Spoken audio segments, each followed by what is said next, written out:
Yes. The Leaf Spring Army sends its regards.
Hello, everyone. I'm the Enforcer, and I'm accompanied by Enforcer Matt. And good evening, folks. It's Enforcer Matt, and welcome back to day 1331 of the War News stream. And today we have very big news that U.S. forces have struck a new Venezuelan drug boat near the coast. We've also seen that Pakistan and Afghanistan are deploying more large forces to the border, and now we're hearing there's a round two. Putin will be meeting with the U.S. president very soon, apparently in Hungary. So we have a lot of news today, and it's good to see you all once again. And of course, we're going to be covering the past 24 hours of news from around the world, as we have been able to hear significant developments, of course, from across the globe, but primarily inside of Europe, as we have heard a word today inside the Russian Federation that one of Russia's largest companies is now having to lay off half of its employees due to the apocalyptic economic situations that continue to persist inside of the Russian Federation, while at the exact same time, Ukrainian attacks deep inside the country, spanning all the way from Samara and down into the area of the Rostov regions, have once again inflicted significant damage, the types of which have been leading the Russian Federation into the economic quagmire that they found themselves in at the moment. Meanwhile, outside of that news, we've also been able to hear around the world that there is still significant tensions between the Afghan and Pakistani forces near to the areas of the border, and there have been rumors that the Pakistanis may have violated the ceasefire today with continued airstrikes within the Nura region, or the Nura province, of the Islamic Emirate of Afghanistan. We have also gotten satellite picture and data showing that the Taliban was hit heavily by prior Pakistani airstrikes, and we've also been able to hear that all Afghans are to be deported from Pakistan effective immediately. In the meantime, we have also heard that the Israelis have started a brand new offensive campaign against the Hezbollah forces inside of southern Lebanon, with major airstrikes being conducted tonight on fuel silos, ammunition storage facilities, and also Hezbollah operations facilities within the area south of the Litani River, while a Houthi commander was also announced dead today inside of the western area of Houthi-controlled Yemen. In the meantime, the Polish have continued to state that the Russians are deliberately sending the drones into Europe to continue their provocations against the entirety of the NATO alliance, while a NATO E-3 Sentry was also airborne and conducting air operations over the course of the day. Russian military bloggers are continuing to talk about the possibility of an upcoming Russian invasion against NATO, in particular that of the Baltic states, which is something similar to that which was conducted by Russian military bloggers leading up to the invasion of Ukraine in 2022. In the meantime, the United States of America has been continuing their actions against the nation of Venezuela and has declared, according to U.S. SOUTHCOM Command, that another narco vessel was hit and destroyed near to the area of Venezuela today.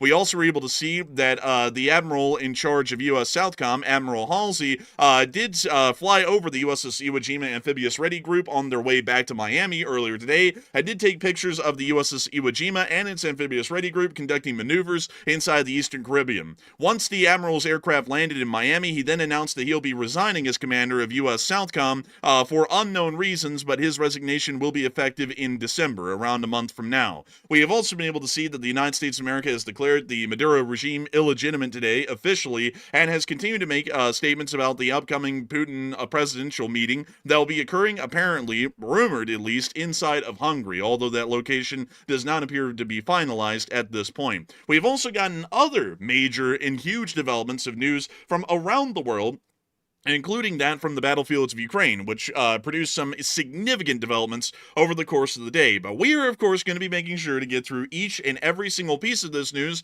starting with our largest stories first, and then working our way on down into the smaller stories throughout the night. Suffice to say, today is another busy day for news, and we'll be making sure to get you all of the information and details that we have and we've been able to get throughout the day. So moving us on into the Russian Federation, we have been able to see that the Russian Federation is going through what can only be described as apocalyptic economic conditions, as we were able to hear today that the Kremlin has largely started to see that one of the largest employers inside the Russian Federation, which is actually the Russian State Railways, are now going to be laying off half of their staff. Apparently, from what we're understanding, there is now going to be a mass layoff, and they're calling it, at least at the moment, bringing staff levels in line with the actual volume of work performed. Meaning that this is a very key indicator of what's going on inside of Russia. Now, one thing that's a little bit interesting here is that if we get the English translation of this, we can actually see that this is the Open Joint Stock Company Russian Railways. The logo up here in the top left corner of the page, or the docket if you want to call it that, is actually that of the Russian state-operated railways. This is what the actual statement by the company stated as follows. On improving the efficiency of the management units and structural divisions of JSC Russian Railways, as well as bringing their staff levels in line with the actual volume of work performed, to the first Deputy General Directors of the JSC Russian Railways, to the Deputy General Directors of the JSC Russian Railways, to Directors of JSC Russian Railways, to the Head of Departments of the Administrative Apparatus and Structural Divisions of the Russian Railways. Ensure the development of proposals for optimizing the staffing levels of the administrative units and structural divisions of the Russian Railways, using the parameters obtained in accordance with the appendix to this instruction, sent separately. In accordance with C, prepare proposals for structural changes in order to bring them in line with the company's requirements for the formation of the organizational and staffing structure if necessary. Submit proposals for changes to the staffing schedules of the administrative apparatus and structural divisions of the Russian Railways to the Department of Labor Organization, Remuneration, and Motivation. The deadline for this is the 1st of November, meaning that this will happen 2 weeks from now. They also have stated to prepare and submit for approval the relevant draft organizational and administrative documents of the Russian Railways based on the proposals received in accordance with paragraph 1 of this instruction. This header is stating that half of the employees of the Russian State Railways are going to be laid off here in the very near future. And according to what we're understanding, it's because they need to have the staff appropriate for the level of actual volume of work being performed. To explain what's going on at the moment, this is something that I'm actually well versed in, folks, because as many of y'all will know, I'm a big fan of the railroads, and this is something that's actually happened historically in the United States a handful of times throughout our history. But one of the most significant moments where this happened was actually during the time of the Great Depression, where a large amount of American railroads found themselves in a very similar situation that the Russian railways are finding themselves in at this moment. And the basic run-of-the-mill is there is nobody buying or selling anything in Russia to really need to transport it, or at least in any large amounts. And for that reason, the Russian railways are largely without business, or hardly at all operating with the business that they had before, meaning that they're going to be laying off a large amount of the Russian railway staff because they don't really need them. They're entirely redundant because there isn't even an amount of rail traffic in the country to support or sustain that amount of a workforce inside the country. This is something that is quite truly giving us a pulse of the beating heart of the Russian economy, which is failing at this moment. Railways and other forms of critical transportation infrastructure like this economically are directly adherent to the ebb and flow of the economy itself. When the economy is booming, the transportation industries like the trucking industry and the railroads in America are also booming as well and making a massive amount of profits. When the economy is sliding or it's completely collapsed, you'll usually see that these companies start to lay off significant amounts of their employees because they simply cannot manage to financially pay for all these employees to keep working. Another thing that I also have to keep in mind for all of y'all is that with the business model of a railroad or a transportation company like this, their profits are made entirely off of volumes of cargo transported. They are not dependent on the price of the actual cargoes being moved. It is just the sheer tonnage of cargo being moved and the distance that it's moved. That is generally how the profit margins or the profits are generally broken down, and then you account for overhead, the maintenance of way, the actual engines themselves, the maintenance crews, the railroad engineering crews, the signal crews, so on and so forth, that keep the entire railroad running. And what the Russian railways are showing at this moment is that rail traffic across the country, which is how Russia transports their cargo throughout most of the nation in pretty much 70% of all scenarios, has been reduced in traffic volume so much because so little people have the money to afford buying or selling any of their goods that the Russian railways have hardly anything to transport. And for this reason, their profit margins have shrunk to the point they're most likely in the red, and they're looking to try and create a less hemorrhage-like situation for them financially by laying off a large part of the staff, which is the one part of their expense that they can generally get away with cutting really quickly and then trying to deal with the fallout later. Another thing that we might see, and this is also a fairly important thing to note in the longer run, is whether or not there are a large amount of Russian engines, which are the locomotives, that are still operational or appear to be in good operational condition here within the next year or two. The next thing that will follow this, highly likely at this point, will be deferred maintenance, or what will be called minimal maintenance, which means that they will be conducting only the amount of maintenance necessary, the very minimum for that matter, to keep their railroads running. So the Russian rail beds, or the tracks themselves, the road beds as they're called, will most likely start to deteriorate along with their engines and other infrastructure as they try and cut costs as much as possible, considering that there's almost no traffic at this point throughout all of Russia. This also lets us know that no company in Russia is doing well. Nobody seems to be buying or shipping any large amounts of cargo, and the Russian railroads are a direct victim of that very such action. And that's letting us know not only is the Russian railway suffering, the entire economy that we haven't even been able to hear about at this point yet has almost come to an absolute freeze.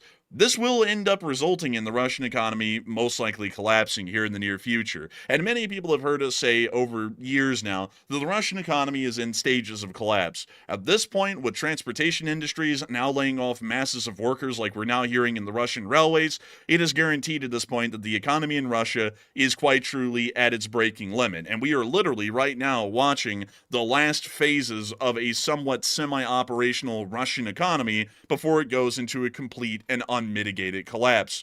This has actually led to...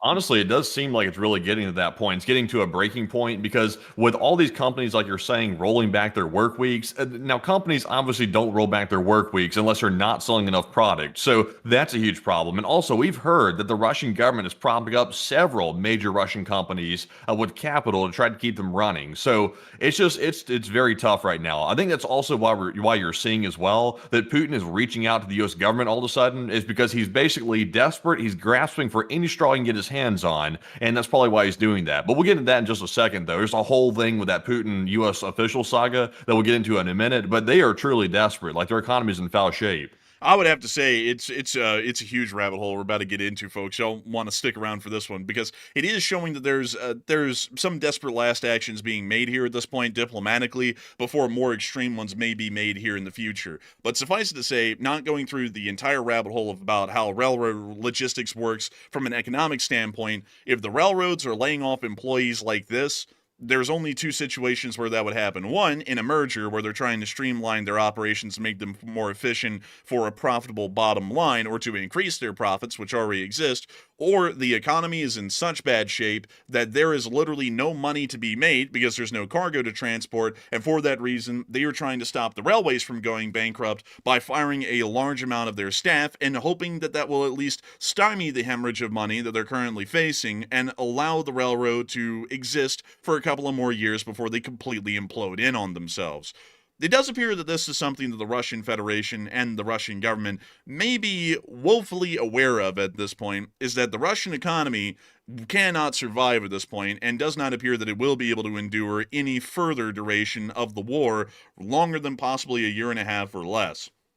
As a result of this, the Russian Federation has actually proposed a call to the President of the United States today, which was accepted, crazily enough, and the President of the Russian Federation got on the call with the President of the United States and stated the following, at least from what we understand, according to a repost by Visegrad24. Trump and Putin spoke for nearly 2.5 hours on this phone call that was had today. Putin's aide, Yuri Ushakov, revealed the details of the conversation to the Russian press. This is the Russian recounting of the series of events that happened on the phone.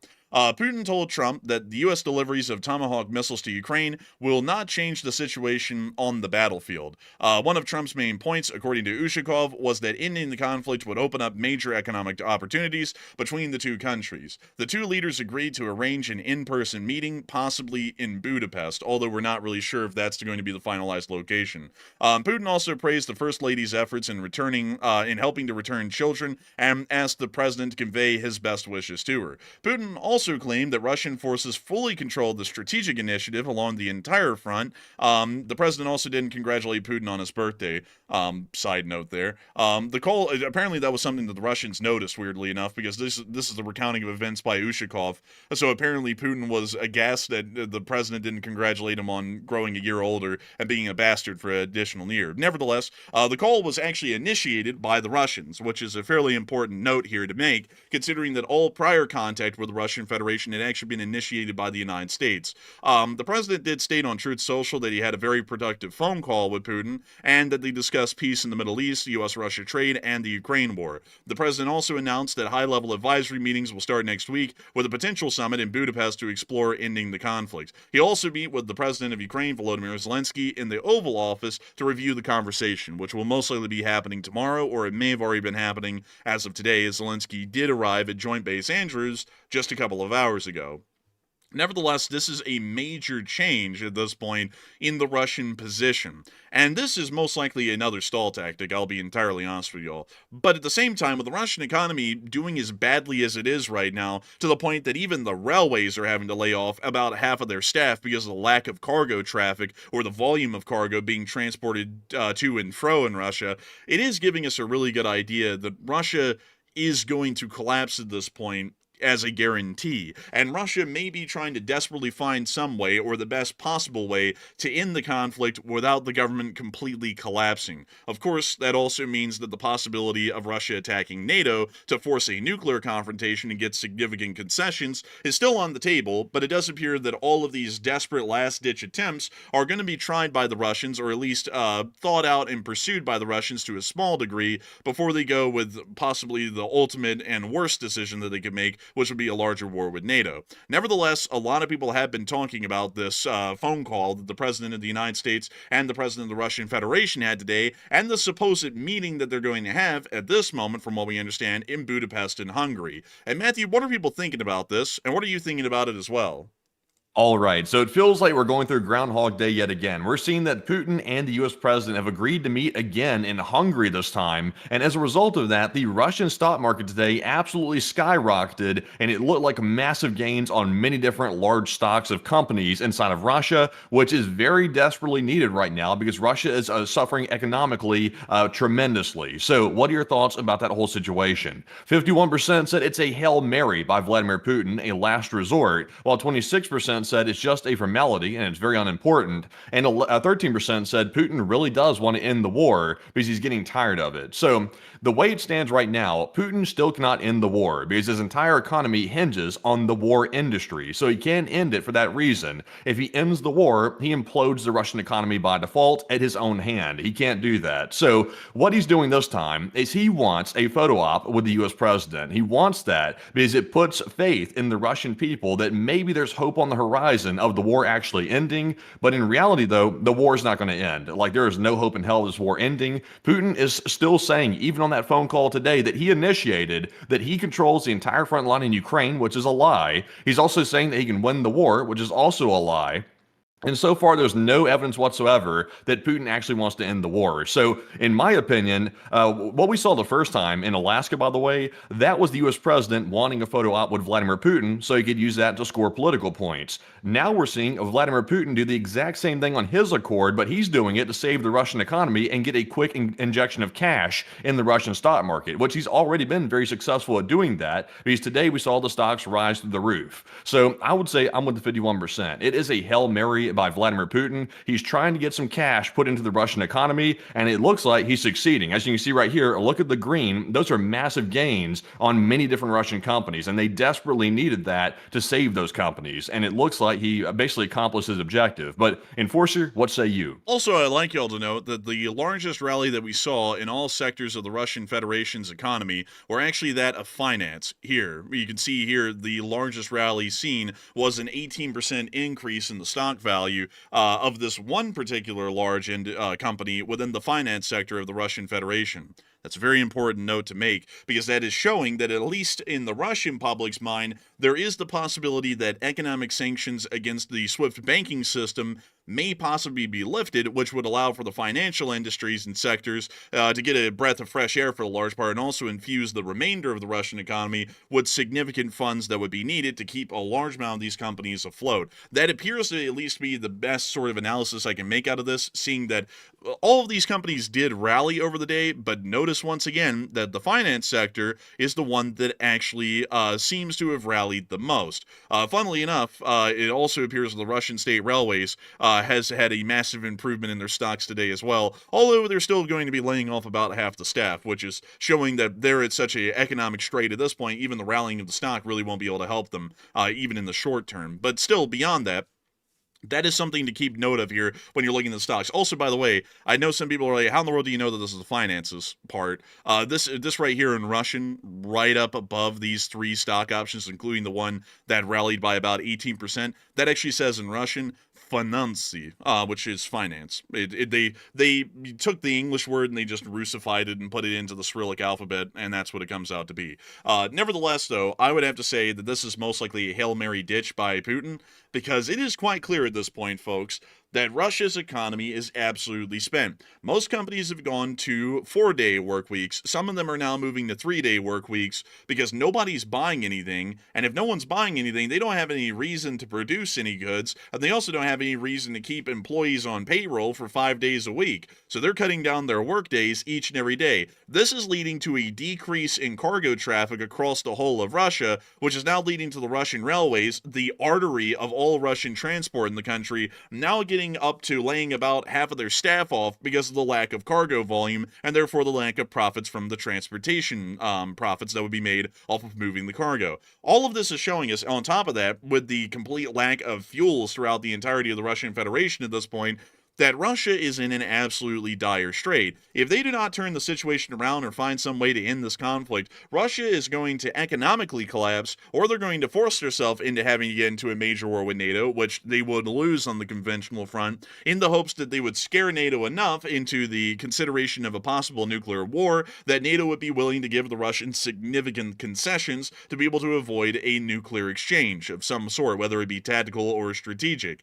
That appears to be what I would be seeing at this moment. And it is highly likely at this point, folks, that the Russian Federation is not in any situation going to be treating this peace negotiation seriously. This is most likely going to be symbolic, if anything, for the Russians, because considering that that Putin on the phone call did state that Russia is completely in control of the strategic situation on the ground, this shows that Putin is going to be going into this from a position of superiority or a position of strength, in saying that they are dictating the situation on the battlefield, and therefore, for that reason, the West is still beholden to Russia's demands, because they could just keep the war going anyways. So we already know that going into any sort of a talk with the president, the Russians are going to be going into this with a complete position of strength, or at least that's what they're going to try and project, which means that we're going to have absolutely nothing come out of this that's going to be productive.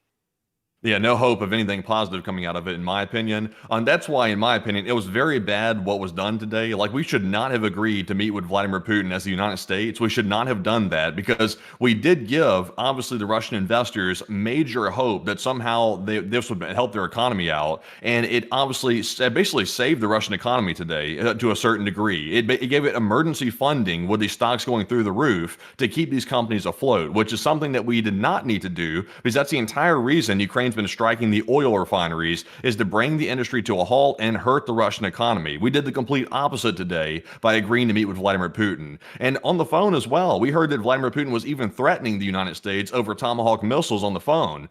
The president had mentioned, "What do you think if I send Tomahawks to Ukraine? How will you feel about that, Putin?" And Putin responded back something to the effect of, "That's going to sour our relationship and lead to escalation." So he's threatening the U.S. on the phone, and then we're agreeing to meet with Putin at the same time. And Vladimir Putin hasn't done one single thing as a goodwill gesture to show that he's serious about peace. He's done nothing. All he did was literally call up the U.S. and say, "I want a meeting." The U.S. said, "Okay, let's have a meeting." And then the Russian stock market went through the roof. And all it did was help Putin. That's it. And there's no hope of the war actually ending. So that's tremendous. Also, by the way, notice this. I'm not sure if people caught on to this, but the Russians are not allowed to speak out against the war, but they did speak with their dollars today. What does this tell us today? The stock market went through the roof because the Russians believed that the war was about to come to an end. The Russian people are not hopeful that the economy in Russia is going to hang on if this war continues. They do not believe that. That's why the stock market was hurting so bad until today, when they finally had some hope today that the stock market and the economy was going to be saved because the war was coming to an end. So that's very telling right there. That's a big one. And I would also have to say that certainly is the case. It appears that at least the financial investors in the stock market, the larger ones, are not really a big fan of this war, because they are understanding the complete situation that's happening in the Russian economy because of the sanctions and also the Ukrainian attacks, which are wreaking hell on pretty much every single facet of Russian industry and the Russian economy as a whole. So I would generally have to say that I don't really think much is going to come out of this, for one, but because the President of the United States has accepted another meeting with Putin, we've extended the Russians an economic lifeline that may keep them around in this whole conflict for possibly a few months longer, because they've now had a financial rally in the stock markets as a result of this. Generally, not a good move. We should have not accepted a meeting with Putin on his terms, and I also would say that this is pretty much a fool's errand, to be entirely honest with y'all. The truth is, I'll just be honest with y'all here, folks. The truth is that the President of the United States wants to do this because he wants to make it look like he's trying to achieve some sort of a peace, or that he might get a second nomination for a Nobel or something like that along those lines. There really is no reason to meet with him, because already based on what he said on the phone, there's absolutely nothing he said that would make us think that he's looking for any sort of an amicable peace that we could agree with. He's already made it clear that the Russians are in control of the entire situation, which, if y'all know anything about negotiations, that means that they're going to enter the negotiation with the president off of the concept of we are in charge of this whole scenario and how it's going to go, and you either agree to our terms or we're going to keep it going until we win. That's the sort of approach that they're going to take in Budapest if we go there. It is absolutely pointless to even talk to them at that point because there's nothing we're going to even talk about. We know the situation here in the West. The Russians are not in strategic control of the situation. If they were, they would be winning, or they would have won this war by now. They're clearly not winning the war. They're still taking high losses. And not only that, the Russian economy is falling apart literally in front of our very eyes like today. The Russians are in control of nothing. So we are going to go into the negotiation on the extreme end of the Russians are dying, and the Russians are going to come into the negotiation saying we're stronger than ever, and in fact we could take over the whole world if we wanted to. It's just that we don't do that because we're just so great and superior and benevolent, we never would. That's the position they're coming in on. There's literally no way to meet those in the middle.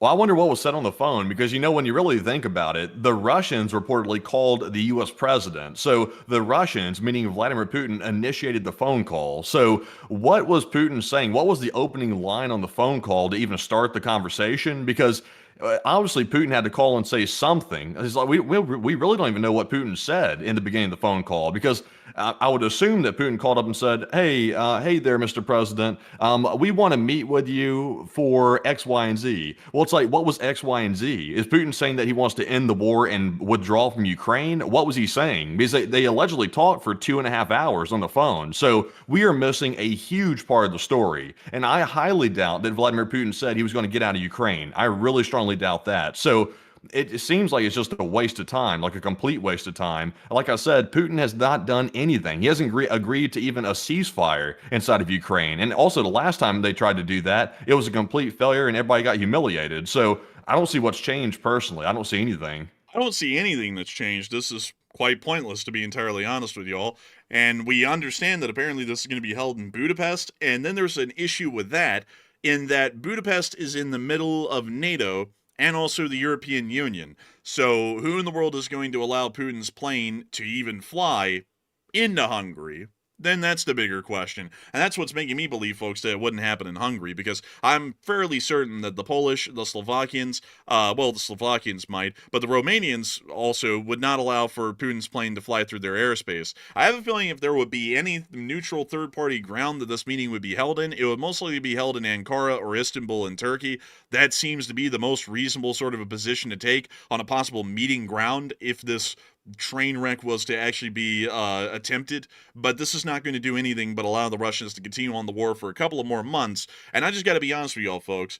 Like, some folks have got to start thinking with their heads around here, because I don't really know what's up with this sort of a line of thinking here, but this is absolutely ridiculous. We're saying that we want, well, not we, but y'all get what I'm saying. The U.S. government, or particularly the president, is all about peace, and that we need to achieve a peace in Ukraine as quickly as possible. So in that aim, we are going to conduct another talk with Putin that's clearly going to go nowhere, because they're not willing to actually budge on anything. They're pretty much just threatening us to accept their demands or else they keep the war going. So clearly we're not going to achieve anything in Turkey. And in the meantime, we're allowing the Russian stock market to rally, and we're also going to allow them to financially hang on for a couple of more months longer. It's literally doing everything but ending the war quicker. It's going to keep it going for a little bit longer even, if anything comes out of this. This is completely pointless. We should not be talking to the Russians. We should not talk to the Russians, folks, until the Russians make it clear on a phone call that they are willing to talk and also give concessions and meet us halfway, at least.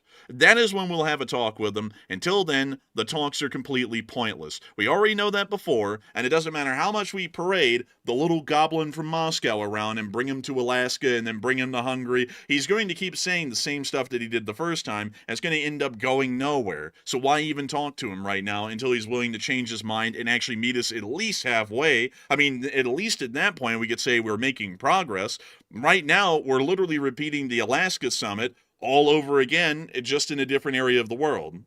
Yeah, and also another thing as well. I see some people saying, well, you guys are just getting all caught up on the president's words. Now, we are examining his words, but the problem is this. If the president is agreeing to meet with Vladimir Putin in Hungary, then in my personal assessment, I would say that the odds that Tomahawk missiles have been sent to Ukraine is extremely low. Because if Tomahawks were already sent, I doubt that Putin would even bother with a phone call today. He probably would not be setting up a meeting with the U.S. president because, like Putin said out of his own mouth, Russia's going to take that as a hostile hostile act. So I would assume that tomahawks are still in the balance right now, and Putin is hoping to sway the opinion of the U.S. president by meeting with him once again and going through all this flattery yet again, which is obviously a huge con job by Vladimir Putin. He's going to try to stall that as long as he can. And also, like I mentioned before, he's going to try to use that as propaganda to give the Russian people hope to bolster the stock market and their economy while it's absolutely floundering like a fish. So there's no upside to the United States here. All it is letting Vladimir Putin have another chance to manipulate and con people again.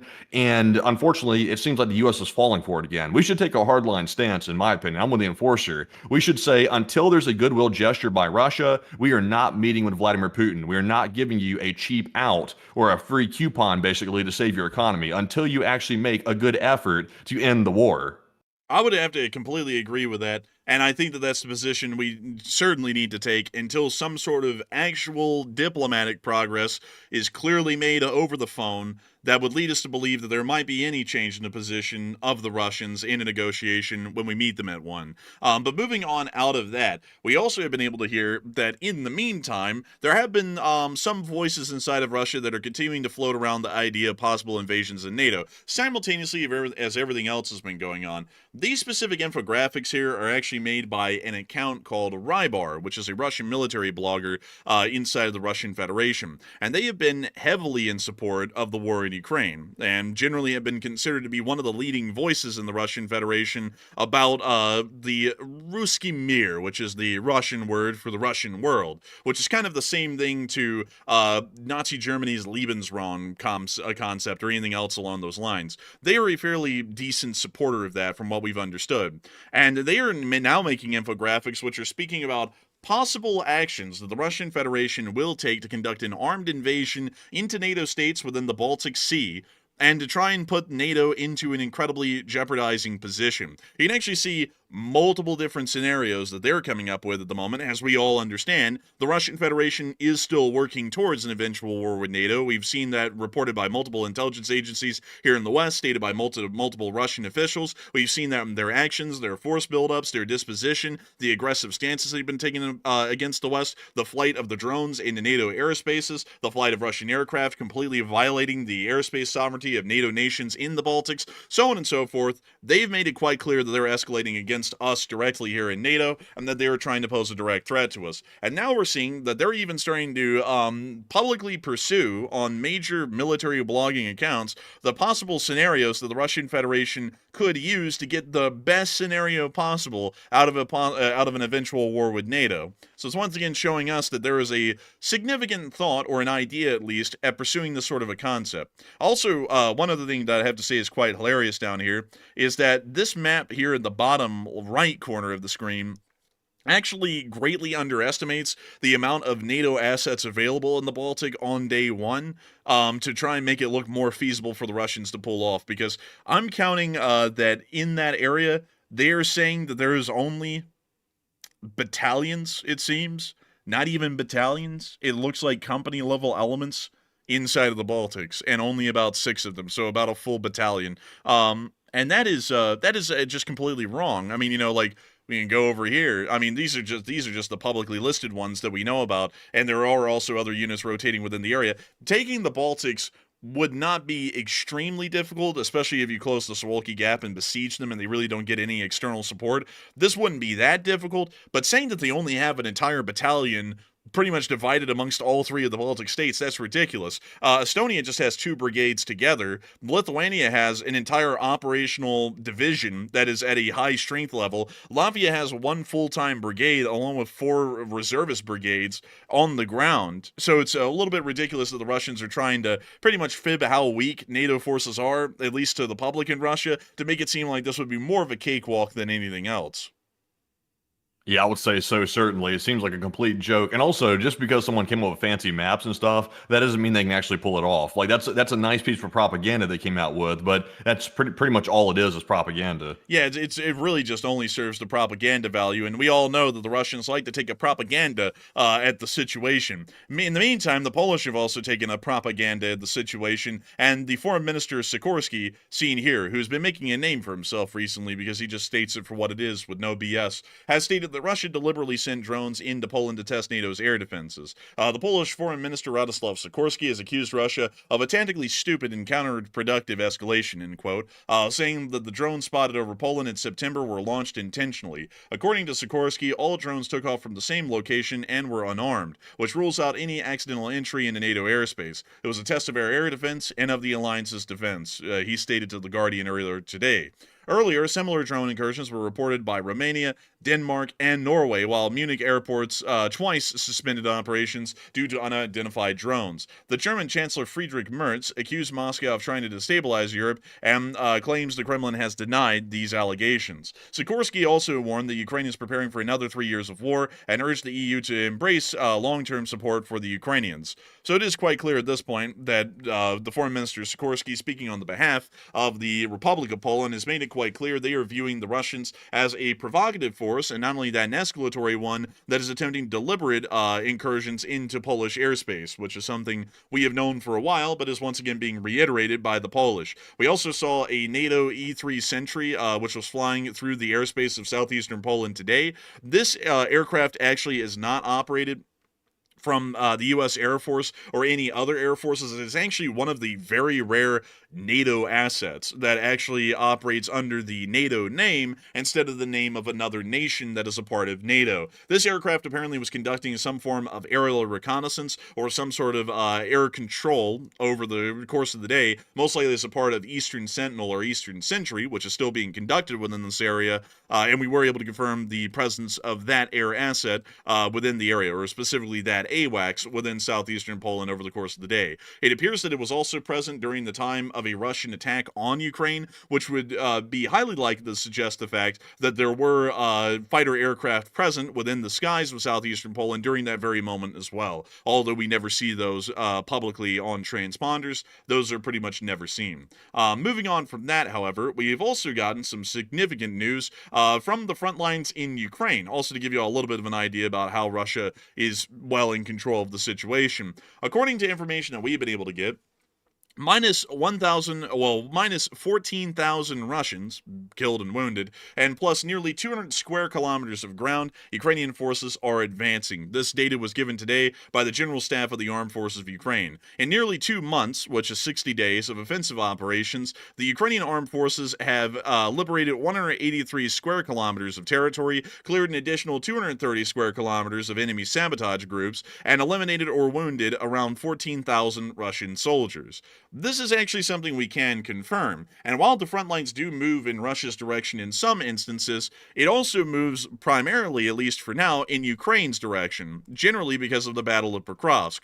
The Russian northern flank at Pokrovsk appears to be fairly weak, and the Ukrainians have been taking advantage of this by employing the forces of the 1st Azov Corps within the area and pushing the Russians back slowly yet surely. This has resulted in some of the most significant losses of this part of the war, and has also resulted in the largest amounts of territory lost by the Russian Federation as well. We've also seen some limited Ukrainian gains in territory in the Sumy direction and the Vovchansk direction, along with that of the Severonsky Forest, in very minimal gains of ground near to Drovchina and Kupiansk, although at least within that area, that is one of the few areas that the Russian Federation is making slow and steady gains in ground day over day. Nevertheless, the Ukrainians are largely seeing that the situation is within their control. However, I also have to let y'all know that 183 square kilometers of territory isn't exactly a humongous amount of ground. This is a fairly small amount of ground in the larger scheme of things. Still, it is better than nothing, and considering that the Russian Federation has taken less ground than that even through this period of the war, this is generally showing us that the Ukrainians are still having a large amount of defensive abilities within them, especially within their armed forces, and that they're not only able to hold their ground, but they're able to counterattack as well. Still, a large amount of people have been speaking, especially about the warnings that have been issued throughout NATO today, once again, by multiple officials from inside of Finland and the entirety of the European Union, that Russia is preparing to attack NATO without any warning. And a lot of people have been putting in their opinions and thoughts on whether they agree with that assessment by the Finns and the European Union or not. And Matthew, what are people thinking about that, and what are you thinking about it as well?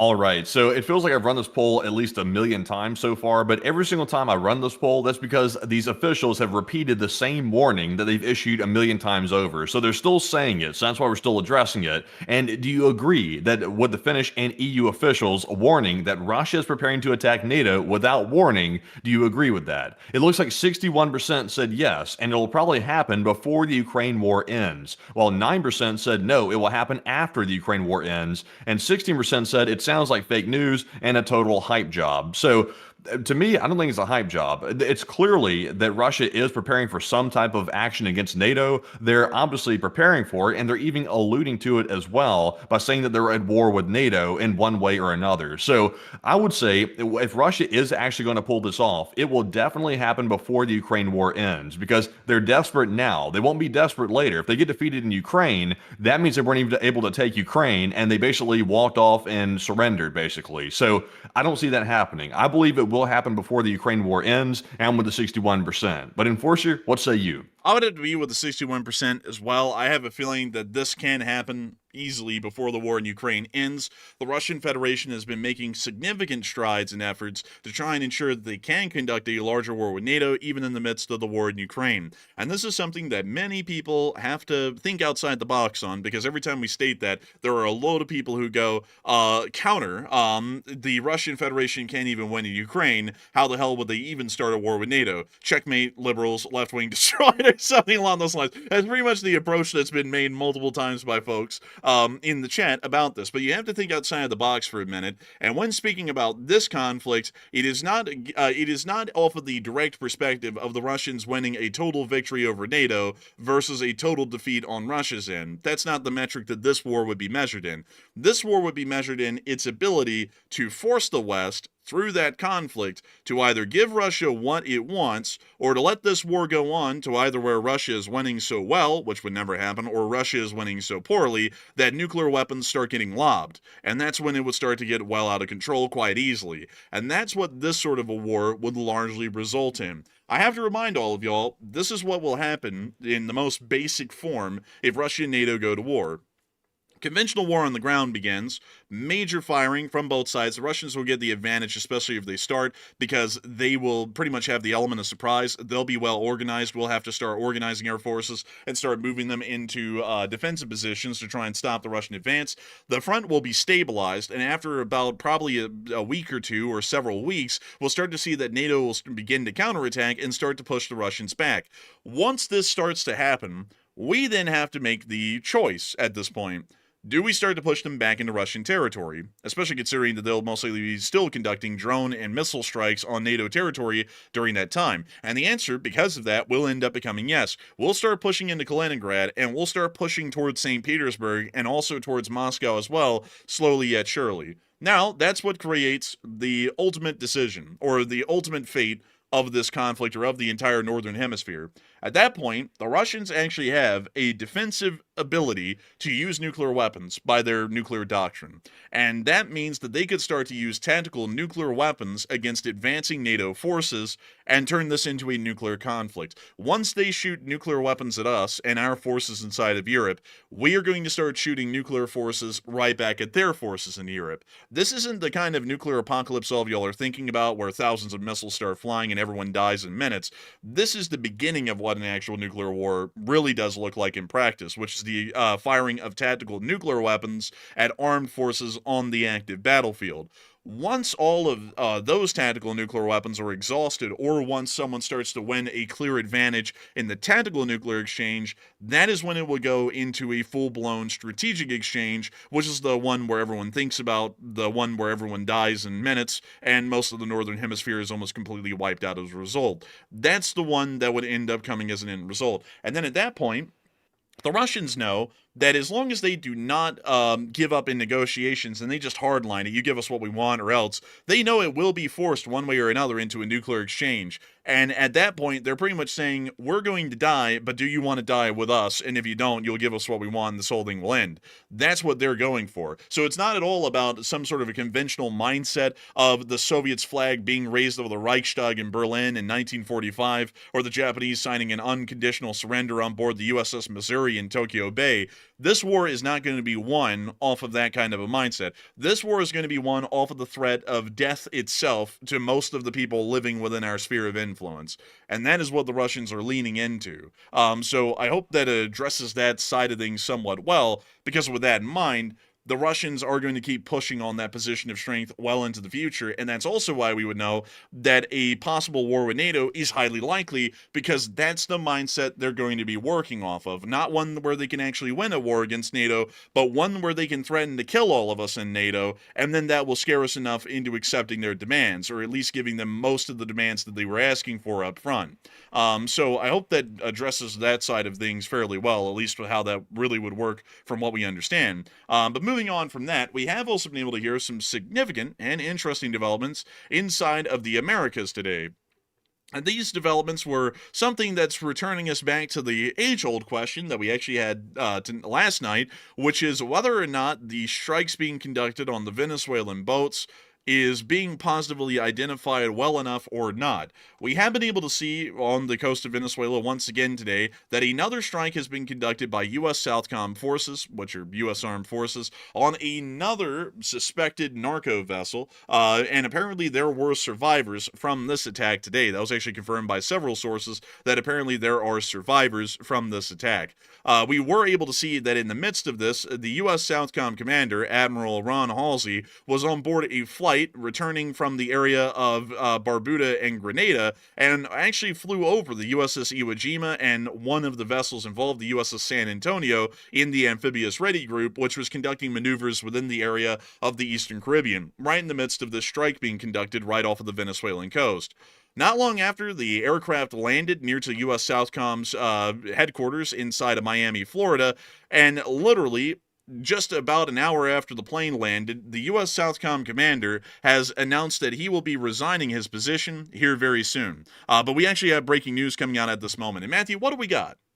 All right, so we do have some breaking news that just came out. In fact, this came out after the stream started, so that's why we didn't have it on the live stream tonight. So right now we're getting fresh reporting that Venezuela is currently mobilizing its troops. Venezuela is currently moving troops into position on the Caribbean coast, and Nicolas Maduro is claiming that it's a millions-strong militia, and it looks like it's the largest deployment since the 1980s. So we're seeing that right now, and also Venezuela has begun disseminating propaganda to the public, telling them and ordering them to defy the ongoing U.S. military buildup and any potential invasion of Venezuelan territory. So we are effectively seeing right now the order has been given for an actual real full-scale mobilization in Venezuela, at least according to reports I'm seeing right this second. So that's very big news as well. And also, by the way, we've gotten more news we can get to in just a second. Apparently, a Venezuelan Navy ship has sunk during a training drill today. So we have a piece of video here. We can't show the video, sadly, but we can show a picture from it. So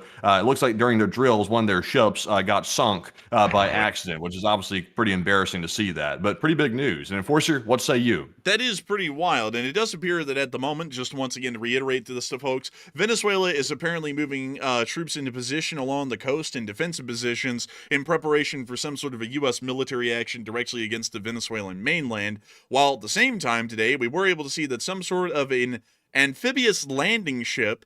Crazily enough, Matthew, this actually appears like one of the ones that we called a junker a couple of days ago when they were loading the ZBDs into it. It looks like the same one because it has the same folding cargo door at the bow. But Yeah. it does. Man, that's not a good sign when you're practicing for war and then you sink one of the ships you needed to fight the war with.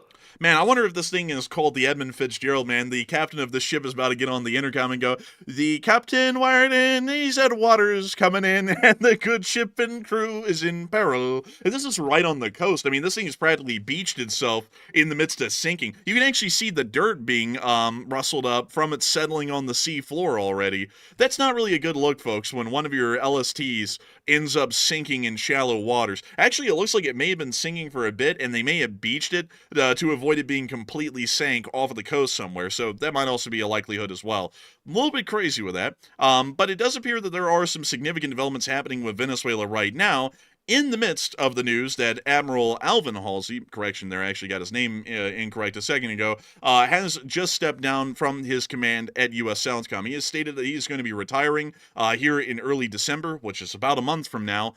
and it's brought up a lot of questions from folks as to why that would be done. Admiral Holsey has been in the position as commander of SOUTHCOM for less than a year. He was actually appointed into the position, if I'm not mistaken, by the current president of the United States, which means that he has not been in the position for a long amount of time. He hasn't even been the commander of U.S. SOUTHCOM throughout the whole of this calendar year alone, which is a fairly questionable sort of a thing. You really don't see entire theater commanders, or at least area of responsibility commanders, just resign after such a short amount of time. Usually they're in the command for several years before they retire or resign or move to another position entirely. So it is a little bit of an interesting sort of a move nonetheless. And a lot of people have been throwing around the idea that he may have actually been announcing his retirement or resignation today, because of the fact that these strikes appear to be having a large amount of questionability, at least in the public, about whether any positive identification is being conducted on these vessels, and if due diligence is being conducted well enough to know that all of these vessels are actually involved in some sort of narcotics operations, or terrorist operations for that matter, off of the Venezuelan coast. Still, a lot of people have been weighing in their opinions, but really quickly, while people are weighing in their opinions, I do want to make sure to pull up a little bit of information about Admiral Halsey here really quickly, and see when he was appointed as the U.S. SOUTHCOM commander. Let's see here. He was appointed, and let's see here, in October. That was today. Let's see here. Let's see here. In July of 2024, he was nominated for promotion to Admiral and assignment as the commander of the U.S. SOUTHCOM Command, a post that typically spans 3 years, which is usually what you would see in every single command. But let me see here. It doesn't say when he got the position as the U.S. SOUTHCOM commander, and there really isn't a lot about him online, actually. I think he's been there for about 2 years or 3 years or something like that. It's something along those time frames, I think. Interesting. Actually, he's been in the position since the 7th of November of 2024. It says it right up here. So apparently, he's been in the position, well, at this point right now, with him announcing his retirement or resignation, he's only been in the position for about 11 months, roughly give or take a couple of weeks. So it does appear that he is leaving the position fairly quickly. And also, let's go look at U.S. Southern Command, and let's go look at its list of commanders and see how long their average tenures are. It appears that the large number of them are in the position sometimes for a year, but a decent amount of them actually have been in the position for several years.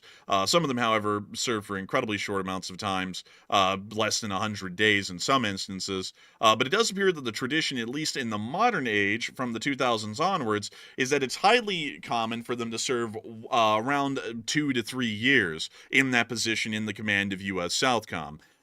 So it is a little bit interesting to hear that he is going to be out of his position here in the very near future, and a lot of people have been speaking about why this is the case, whether this is just a normal rotation of command, or if this has something to do with the controversies that have been surrounding the actions of the United States outside of Venezuelan waters. And Matthew, what are people thinking about this, and what are you thinking about this as well? All right, so the timing looks a little bit weird, I will admit, but right now we have no concrete information. The rumor on the street, and this is once again just a rumor, there's no proof of it, it's just people claiming this could be the case. Some people are alleging that maybe he retired because there was some type of Venezuela controversy that he didn't want to go along with, but there's no proof of that whatsoever. So right now it's all speculation, but it looks like 38% of the audience, the most popular choice, they said it seems like something involving the Venezuela controversy and maybe a disagreement over battle plans or strategies. While it looks like 30% said we need much more info, and 23% said he was going to retire anyway. So I will say the timing is a little bit weird. It seems weird that a commander would choose to retire right before we're about to go to war with Venezuela. That seems a little bit strange. So I don't want to speculate too much on this, by the way, because I see some people like making really inappropriate statements about the guy. This guy is an honorable service member, by the way, so that's really disrespectful to say that. There's no proof this guy is caught up in anything at all. So that's a little bit weird for people to say that. But I would personally say I'm going to be unsure on this one with the 9%. But Enforcer, what say you? I would have to say, for one, folks, I do not know why a lot of people are disrespecting the Admiral. The Admiral has been in the service since 1988. So that one, I have to say, folks, really quickly, saying that he's a DEI hire doesn't really make a lot of sense, considering that he's been in the service for about as long as a lot of y'all have been alive. So, a little bit weird to be making a claim like that. Another thing is that he's a highly decorated officer of the United States Navy. He has the Navy Distinguished Service Medal. He has the Defense Superior Service Medal, the Legion of Merit with 4 award stars, the Defense Meritorious Service Medal, the Meritorious Service Medal with an award star, the Navy and Marine Corps Commendation Medal with 3 award stars, the Navy and Marine Corps Achievement Medal, the Joint Meritorious Unit Award, the Navy Meritorious Unit Commendation, the Navy E-Ribbon First Award, the National Defense Medal, the National Defense Service Medal with Bronze Service Star, the Armed Forces Expeditionary Medal, the Inherent Resolve Campaign Medal, the Global War on Terrorism Expeditionary Medal, the Global War on Terrorism Service Medal, the Armed Forces Service Medal, the Navy Sea Service Deployment Ribbon with 3 Bronze Service Stars, and the Navy Pistol Marksmanship Ribbon, along with the Command at Sea insignia and the Offices of Joint Chief of Staff Identification Badge as well, currently under his record. So a little bit hard to say that the guy is underqualified. Seems like the guy is well qualified. If y'all don't know, the current Secretary of Defense, I believe, only has 2 Bronze Stars, and both of those were for merit and not for valor in combat. So this guy has more medals on his chest than the current Secretary of Defense does from his service. So it'd be really hard to make the claim the guy is underqualified or that he's just, completely inept. Also, on top of that, why would he be in the command? For that matter, he had to be approved by, if y'all don't know about how officers get their rank, especially at that level, you have to go in front of a congressional board and prove competency to the whole of the Congress. So not just one party or the other, the whole of the Congress, for the overwhelming majority to approve you for that position. So it's not really something that is easily given, but it can sometimes be easily taken. But still, beyond that, I would have to say I would be a little bit uncertain about this. It could be that he's retiring. There are some commanders that have been in the U.S. SOUTHCOM position off of the historical record that have served for a similar period of time. But considering that there is a significant military operation being conducted within U.S. SOUTHCOM's command at the moment, it is a little bit odd that he would choose to resign in the midst of this and also make that announcement as of today in the midst of what can be described as a Venezuelan controversy. So I would have to say that it's a little bit odd, the timing, for sure, because I'm sure that the current administration would most likely ask for them to stay through the remainder of the actions against the Venezuelans, so that way, there wasn't any sort of an additional controversy that started to arise around the situation at the moment. So I would have to say, generally, I would be with the 37% if I had to choose. It might be because of the Venezuelan controversy, because usually in these sorts of situations, especially with a commander as well awarded and as competent as he, you would most likely ask them to stay in the command, even if they were planning on retiring, so that way this operation could be seen through with the same command leadership it started with originally. But with that, I hope that does address that the best I can, at least in my opinion. But of course, I just wanted to put that out there a little bit more clearly, especially with a large amount of people, for some reason, attacking the Admiral's competency, which I don't really know why that's the case. Because, I would just have to say here's my 2 cents, folks. If you look at this guy's commendations and medals, and all of the achievements that he has made under his career, which is decades spanning, and then you look at that of the Secretary of War, this guy is well overqualified, even compared to the Secretary of War, just from the amount of medals that he has earned under his service. You can literally go look at their public records and awards and see that quite clearly. But anyways, beyond that, I hope that does address it the best I can. And of course, not bringing up the competency or questioning the competency of the Secretary of Defense at the same time, but also, once again, just making it a little bit clear, this guy is extremely qualified. But anyways, moving on from that, it is time for us to move on into the rest of the news for the night, including some additional news about the Venezuelan situation that's going on off of their shores and also the U.S. position on the Venezuelans at the moment. But before we get on into all of that, we do want to make sure to get a couple of questions from the chat, because we've had a humongous amount of them, and we want to make sure to get into them. And so, Matthew, what have we got? Also, by the way, just a real quick piece of breaking news about Venezuela once again. I did see a story that came out around the same time that the news broke that Venezuela was deploying and mobilizing its forces.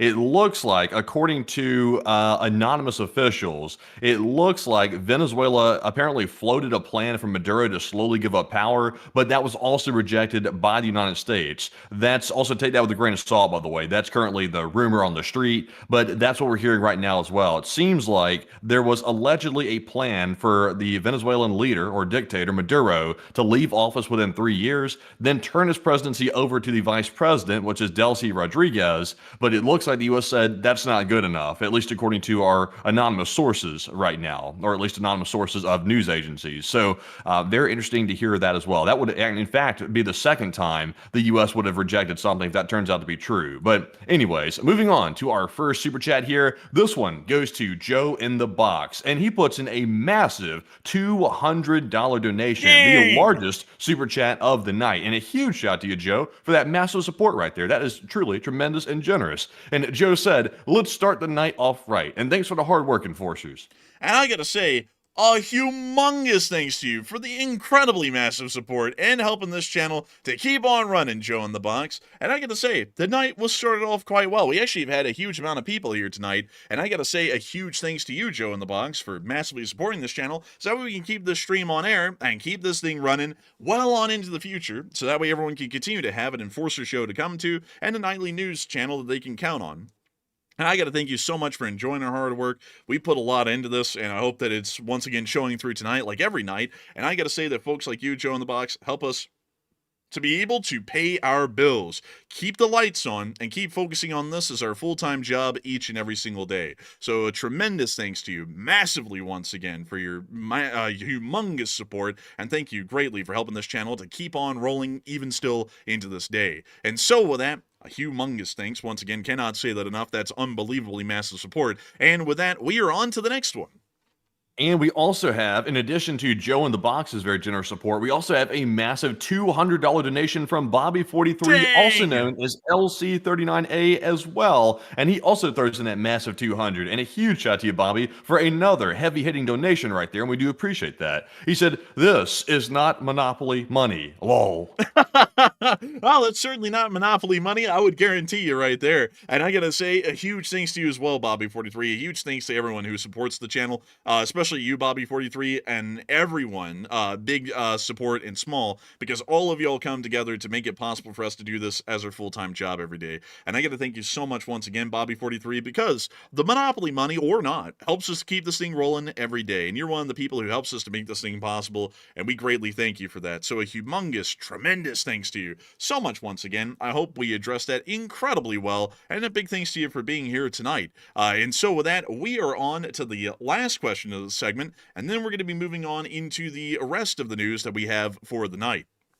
All right, and we have one more super chat to get to during this segment, but if you throw in the super chat, by the way, we will grab all of them in our last question segment, which we'll get to after the rest of the news. So if you threw one in, we will get to it very shortly, but we're going to grab one more right now and then jump right back to the news, so that way we keep the stream running. But this one, the last one, goes to Joseph M. Sika, and he puts in a $100 donation, and thank you very much, good sir Joseph, and also it's good to see you once again, by the way, and we appreciate that very generous support. And Joseph said, he hates tyranny as of everyone else, and this is his dilemma. He said that Putin would be eliminated in the first couple years of the war, and it did not happen. But he said that he's pretty sure that Putin's days are numbered, and just like Prigozhin, one person's fight will always be the end of that person's reign. And when do we all get along?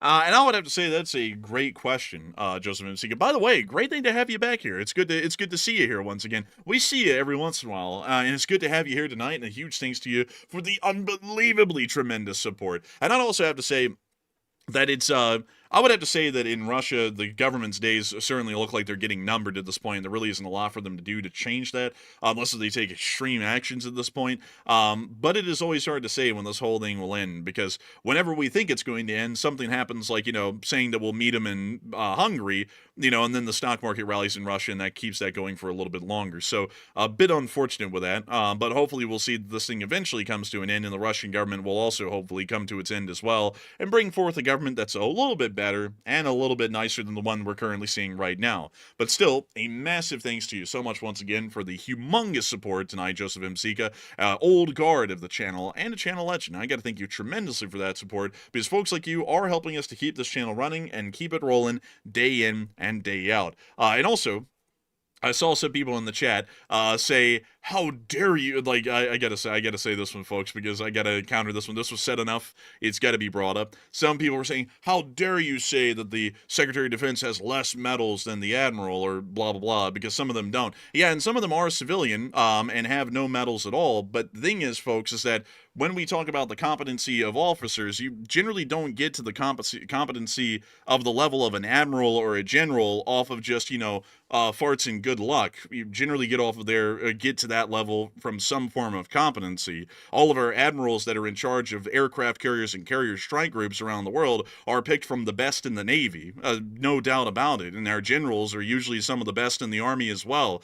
You really don't see any outliers at that level because literally everybody in the officer corps is battling for those promotions, even to brigadier. So, to question the competency of an admiral or a general is a fairly odd sort of a thing to do, and I think that only exists because of the modern atmosphere. But these people don't make it there just by good luck. You've got to have a lot going for you to be able to make it to that sort of a level. Even more than politics, you just have to have general favor because it requires 2/3 of the Senate to be able to approve you to get in that position, meaning you have to have significant favor even in the Senate to become a general, or for that matter, anything higher than a normal field officer. But anyways, with that, it is time for us to move on into the rest of the news for the night.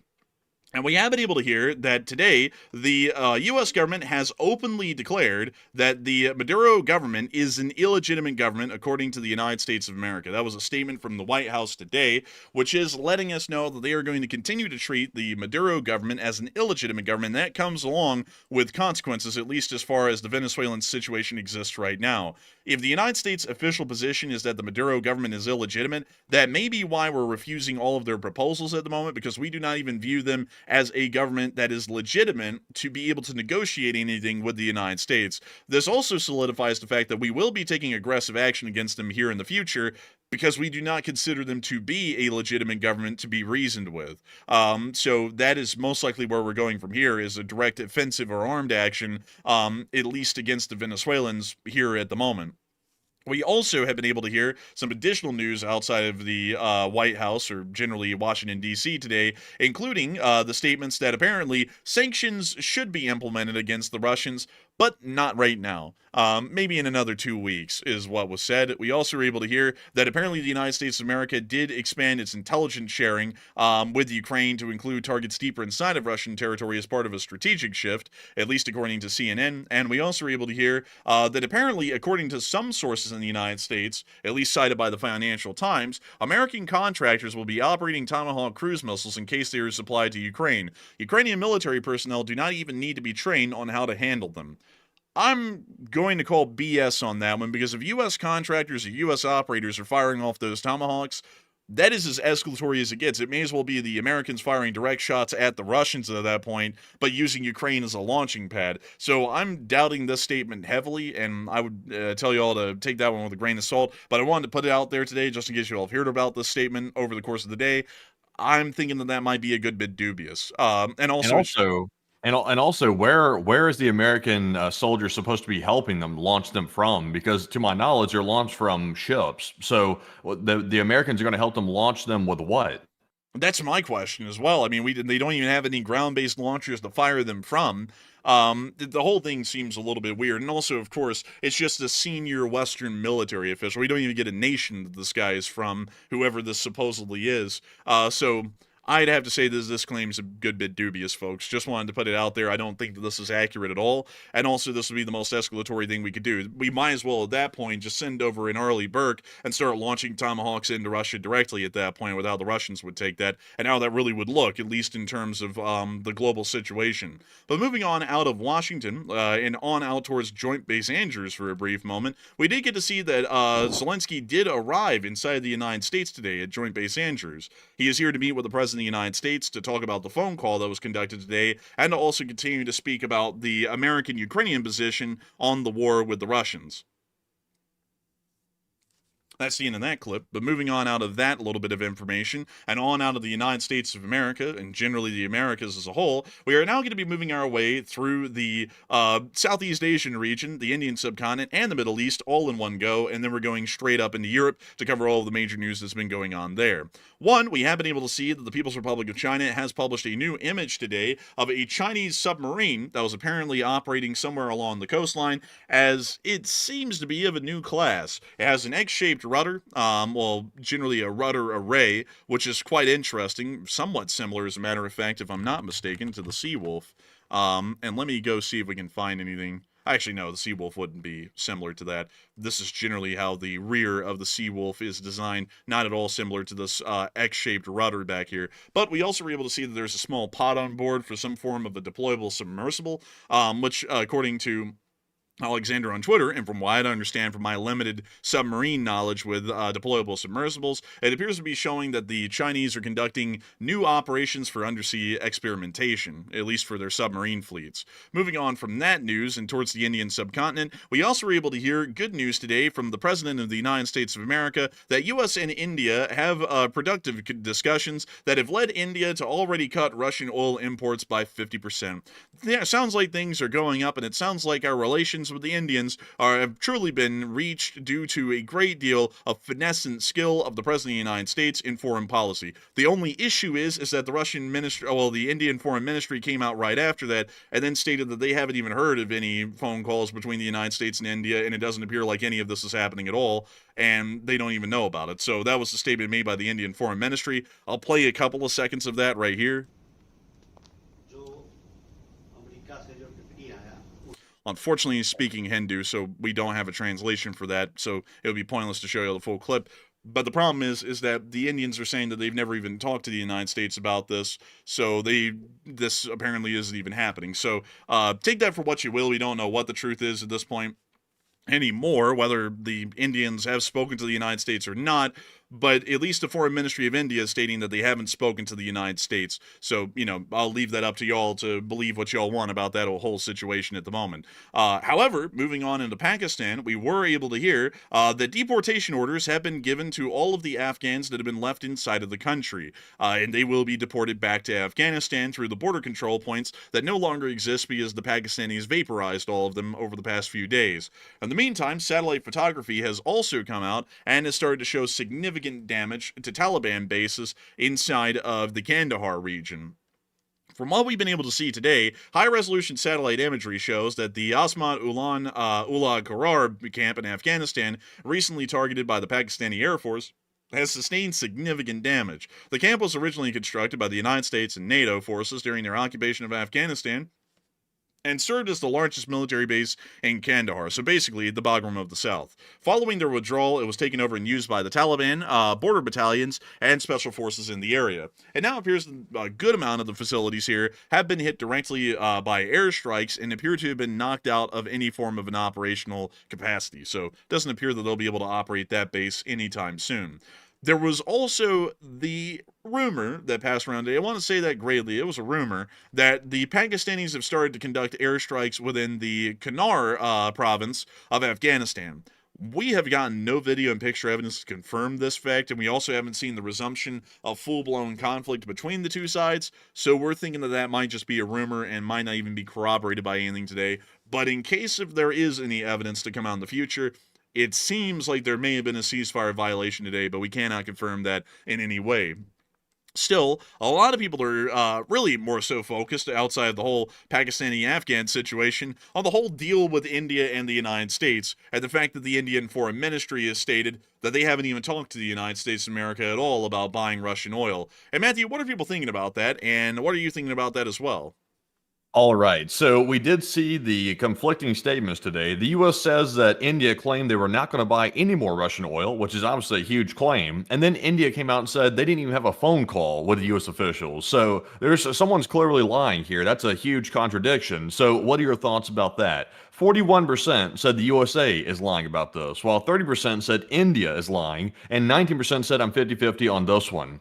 So I'll be totally honest with y'all, I don't trust India worth a damn when it comes to their government. I don't trust them at all. So I'm going to say, most likely, just based on my hunch and my speculation, I would say that India probably is lying, because we also heard a story come out later that India had agreed to cut back by 50%, not all the way, but by 50%.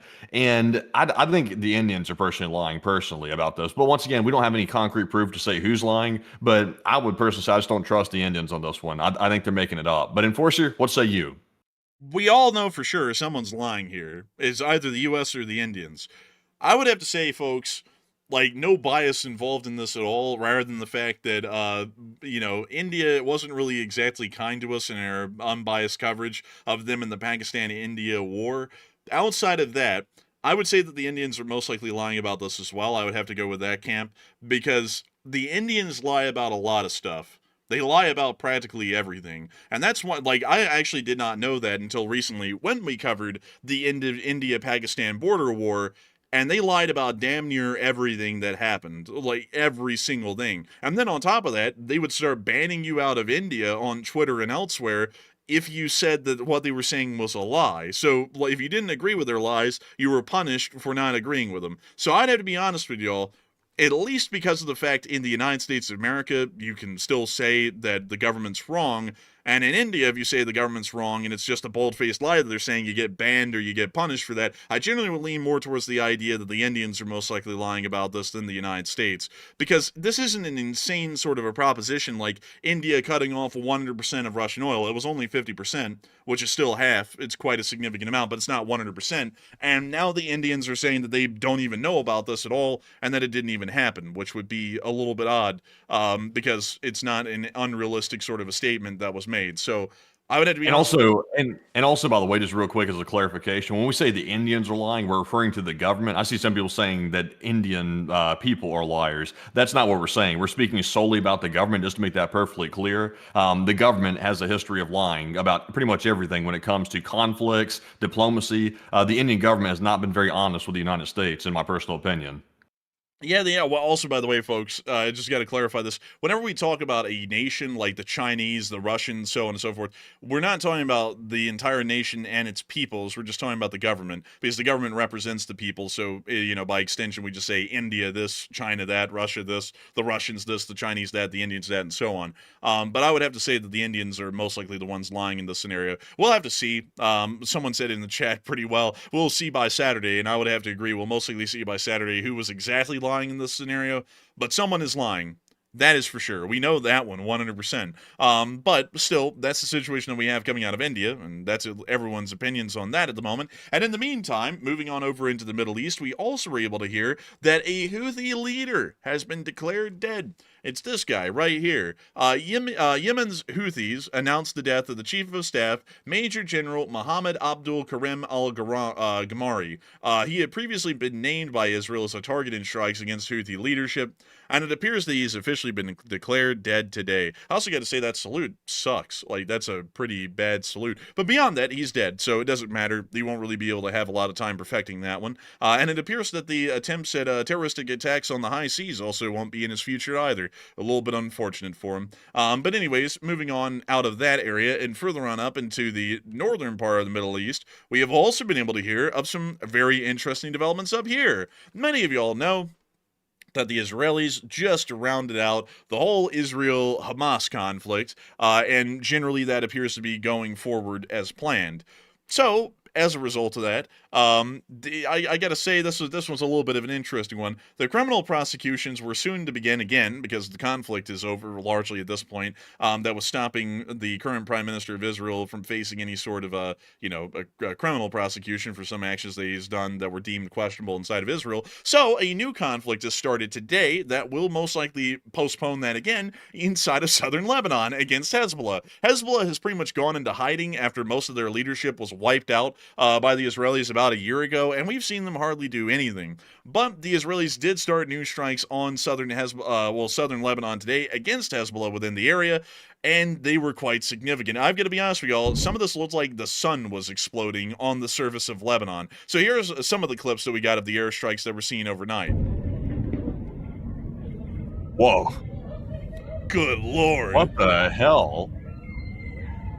Jeez, man. They must have hit like the largest ammo cache they had in the area or something. That's crazy.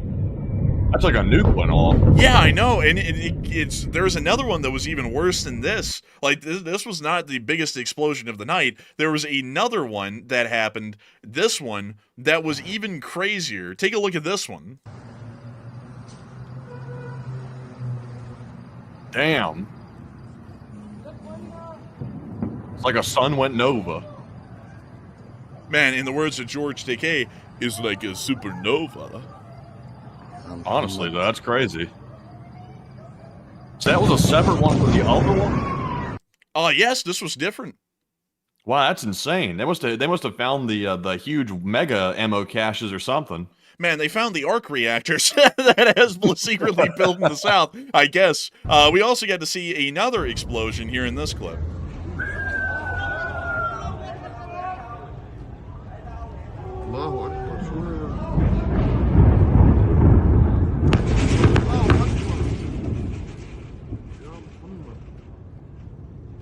And that was a third one, or was that the same one? This was the third one. Crap. This guy said, "Ugh." I agree. Man, a lot of them are whistling. I'd agree with that. But beyond that, it does appear that the Israelis have started significant airstrikes inside of southern Lebanon, which is quite interesting. Once again, want to point out to folks, like, not like to stick this in everyone's face again, but currently, there is a criminal prosecution going on in Israel against the current prime minister of the state of Israel for actions that the Israeli government has deemed to be questionable. Every single time a conflict starts or Israel gets involved in a conflict, the prime minister is able to just tell the prosecutors, hey, by the way, I'm a little busy right now conducting a war, so we'll have to put the prosecution on hold, and then they just put it on hold until that is concluded. So right when the situation in Gaza has resolved, it appears that there's now a new one that's beginning inside of southern Lebanon. So a little bit interesting with that, but still, it is what it is.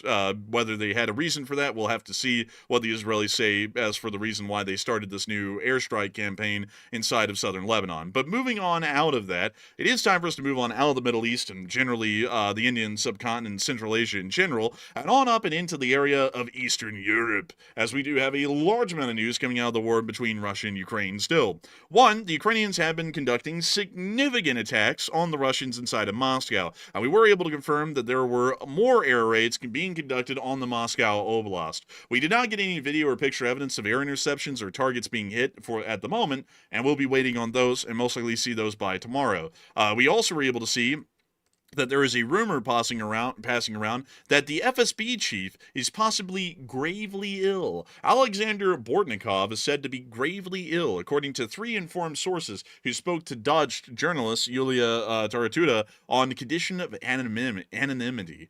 Some media outlets previously reported that Bortnikov had been diagnosed with cancer. Under these circumstances, Bortnikov himself was apparently asking to step down, Taratuda noted. As the head of Russia's Federal Security Service, Bortnikov is one of the most powerful figures in the country and one of Putin's closest confidants. He plays a key role in maintaining the Kremlin's repressive system, overseeing crackdowns on dissent, as well as covert operations and sabotage in Western countries and Ukraine. So it appears that this guy may be rumored to be gravely ill at the moment and may be on death's doorstep. We'll have to see if that is really the case or not. Mostly these rumors usually are just that, rumors, but in case of that one is accurate, we want to pass that all by y'all, just in case. Once again, folks, not saying he's gravely ill, but that's the word on the street. In the meantime, moving on over towards Samara, we were able to see that the Ukrainians did land some successful hits inside of Samara overnight. Let's take a look. Oh, this is terrible. Looks like a little substation on fire. Unfortunate. Awful.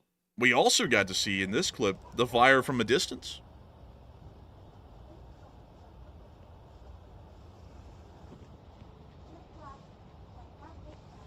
It was a peaceful fire that night. It was a mostly peaceful fire. And we also got to see все нахуй. Абдулинский участок раком стал. another Подстанция close-up of горит fire. нахуй. У нас в Черкасах. Смотри, какой пламя, ебать. Ебануться. Man, they started to gas it. In the meantime, further on down and into the area of the Volgograd Oblast, or as it used to be called, the Stalingrad Oblast, near to the area of Irpinsk, which is this little town in northern Volgograd, we were able to see a strike on a electrical substation. This one's quite large, actually. We see the Russian air defense trying to save the substation, but of course it'll be to no avail. Oh? Oh, look at all that. Look at it. Look at them go. Oh! Oh! No. Ah. Oh, Wake up and smell the bankruptcy. Man, I like how right after this you could see there was some light here, and then right after this it just turns to darkness. Like the whole grid went down. They lost everything.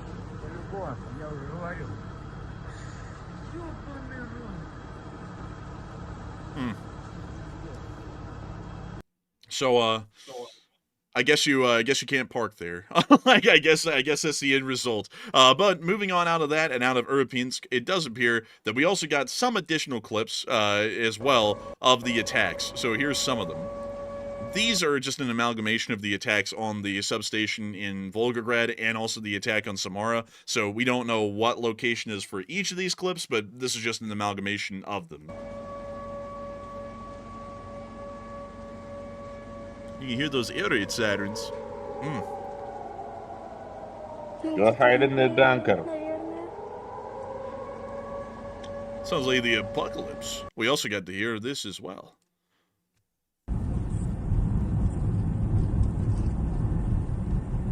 Oh. Oh, a ghostly scene. Well, that's the end of that clip. And then we get this one as well, showing a little fire over the commie blocks. Well, appears the Russians didn't do that well today with the whole air defense thing. And also, one bonus point, down in Kukovo, they also had another explosion here. That drone almost sounds musical. Man, that's a harmonized drone. Like, they used a tuning fork to get it to sound just right. They're gonna put that tuning fork. They're gonna use that tuning fork. You know, I think they will. Летит.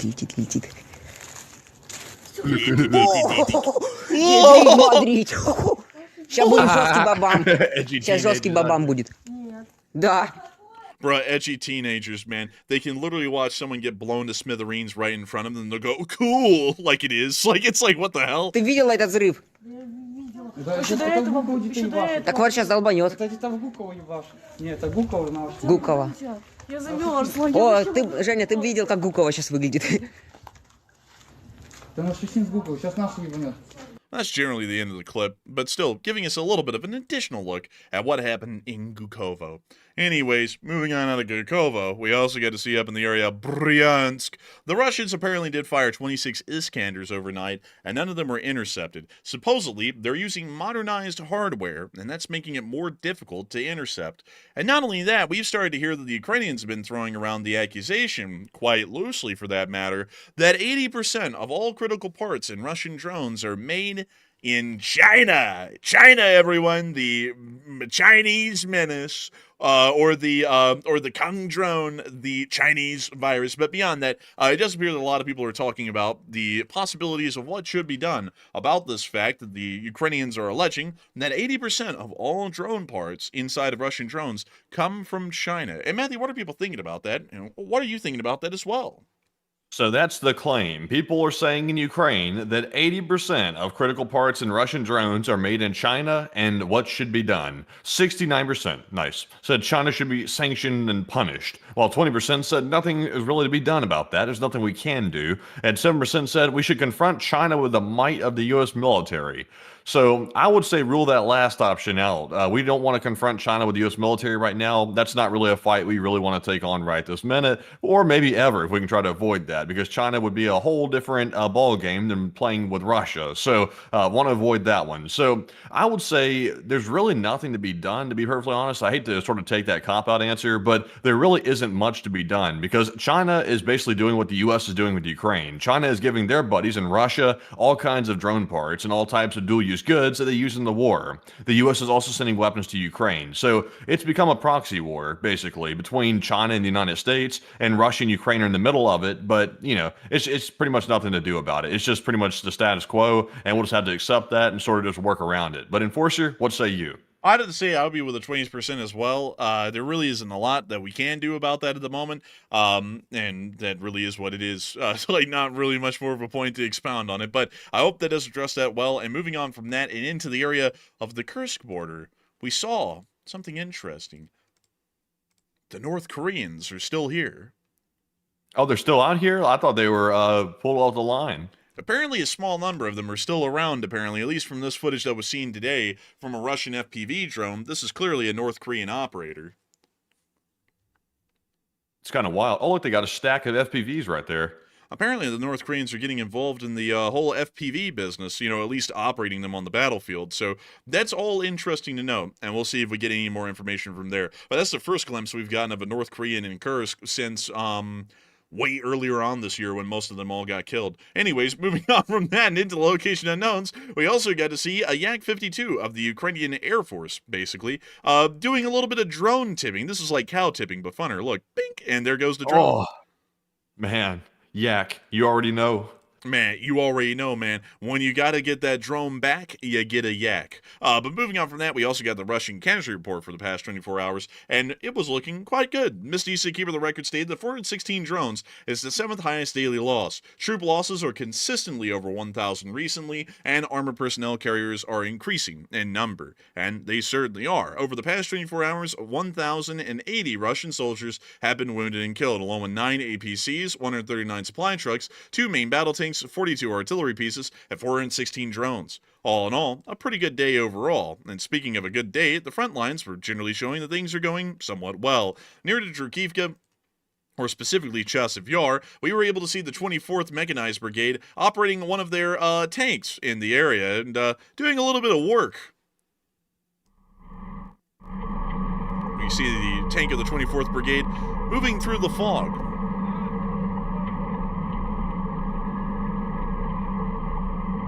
It was a thick fog. It was really thick. Honestly, it looks like something out of a horror movie. Oh, you see him blasting around out on the Russians. We now see the gun reloading. Oh, the horror! The gun's reloaded. They're getting the next shot, and there they go. The next shot goes out. We see the gun continuing to reload. We now see them firing the coaxial machine gun. The gun's now reloaded. You know how the older generation says horror, like the young people say, oh, the horror. The older people of the older generation will typically say, oh, the horror. Like it's like something like that. Like I don't know. Like it just came to my head. I had to say it. Oh, the horror. Honestly, man, that's the easiest way to say it. Saying horror, that's so tough. Like I don't know. It's really difficult for me, so I say, oh, the horror, or something like that. Well, actually, I said it normally that time. But anyways. Also, man, are you typing? No. Huh, that's weird. Like, let me replay the...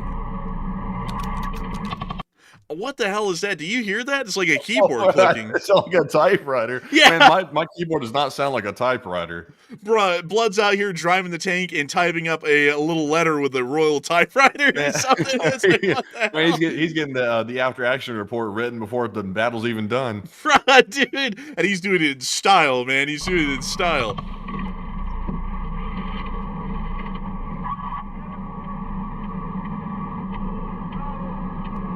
Oh, there's the BMD that they obliterated, and they're obliterating it again. Oh, what the... Okay, anyways. That's sound effects, man. They're adding sound effects to this video. Yeah, I think they are, actually. The BMD is smoking now and on fire. I think they're about to put another round in it.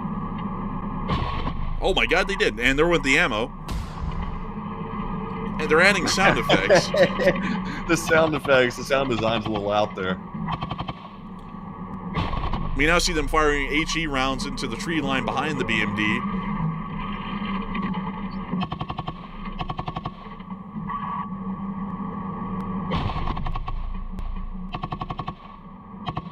I think everything in this video has been sound designed. All the stuff sounds too crispy. The machine gun and the main gun certainly isn't. That actually sounds normal, but everything else is, for sure.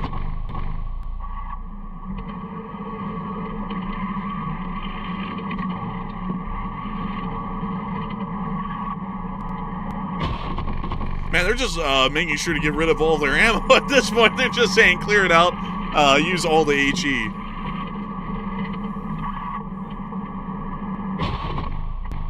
Damn. Look at these trees getting demolished, absolutely demolished. Man, the EPA weeps like every single time a tree goes down.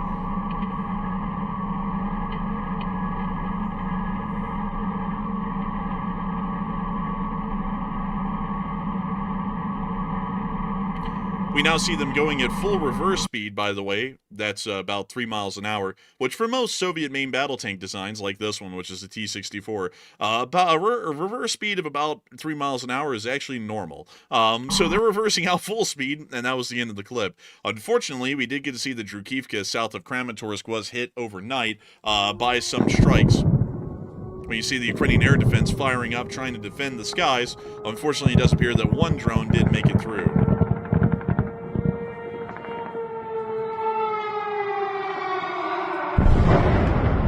Oh, wow. Damn. Unfortunate to see, but still, once again showing what the Ukrainians are up against. Meanwhile, further on down in Chekhovka, we also were able to see that an attack was repelled by the 1st Army Corps within this area that was once again attempting to break through towards Dobropilya. The Russians have been throwing most of the armor that they have available in the Pokrovsk front towards the Dobropilya breakthrough, and we have not seen any success on that so far. It appears that all of the armored attack columns are continuously getting wiped out before they can make it to Dobropilya and are taking heavy losses. And they are just coming in all bunched up, all together. This is the most dumb thing. Look at them just going in like this.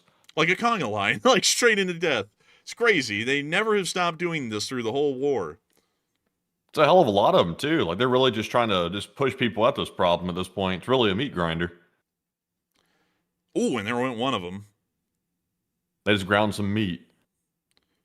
Man, call it the butcher.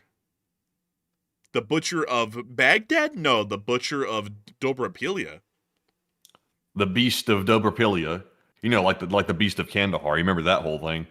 Ooh, that man's scary. Oh my god, it's a freaking gen. What's a gen? Like, to be honest. But anyways, we see them continuing to obliterate the Russians in this area. I mean, they're really giving it to them. Giving them the right, giving them the left.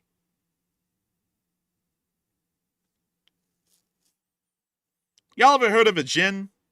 Y'all ever heard of one? Matty, have you ever heard of one? I have not, no. It's like some sort of a demon that lives in the Middle East or something. It's actually what the genie is. The genie is a jinn. Interesting. Well, you know, that beast of Kandahar I was talking about, that's not demonic or anything. That's just our RQ-170 Sentinel flying over the secret drone, or kind of like the open secret drone. Listen, Matthew, we might consider that to be some sort of technology. So the folks over in Afghanistan and the Taliban, that thing was a supernatural horror. Man, a horror, an absolute horror. Man, I had to say it in the old way since you brought it up earlier. I was like, I have to say it that way. Isn't that crazy that drone's been allegedly flying since 2007, the RQ-170 Sentinel, which is a unmanned drone that's very advanced. I think it might be stealth as well, but it flies over. It's allegedly flown over during some JSOC operations too, near Osama bin Laden's place when they were trying to take him out. But that's the beast of Kandahar. Some people would say they spotted it, and then they'd be like, I saw something, and then it would disappear, and nobody ever know if they saw it or not. Look at this little sweet pea, the RQ-170. Truly amazing, honestly. You know what's actually crazy is that the Iranians actually did capture one of these. Oh, they did? Yeah, they actually did. Like, that was a real thing that happened once, is that they somehow hijacked one and took control of it and flew it into Iran. Like, that actually did happen. So they built their own copy of it, although it's a really crappy copy. They still have one original. So that's a little bit wild, but these things are pretty neat. It's not really that shocking that they've been around since 2007, because if you look at them, their geometries are fairly... This is the Iranian one, but I'm trying to find ours. The geometries are fairly simple. I mean, it's nothing too crazy. Yeah, I guess so. Possibly, yeah. Yeah, you know, that's at least my opinion on it, but still a pretty cool drone. Like, it's a stealth flying wing drone, folks. You can't get cooler than that. Anyways, moving on from that, now of the Pokrovsk front and into Donetsk, everyone's still trying to get gas. Hey, where's that essence?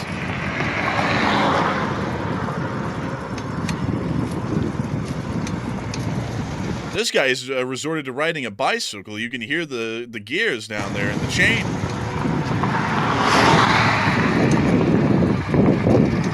Look at all these Rolls Royce. Man.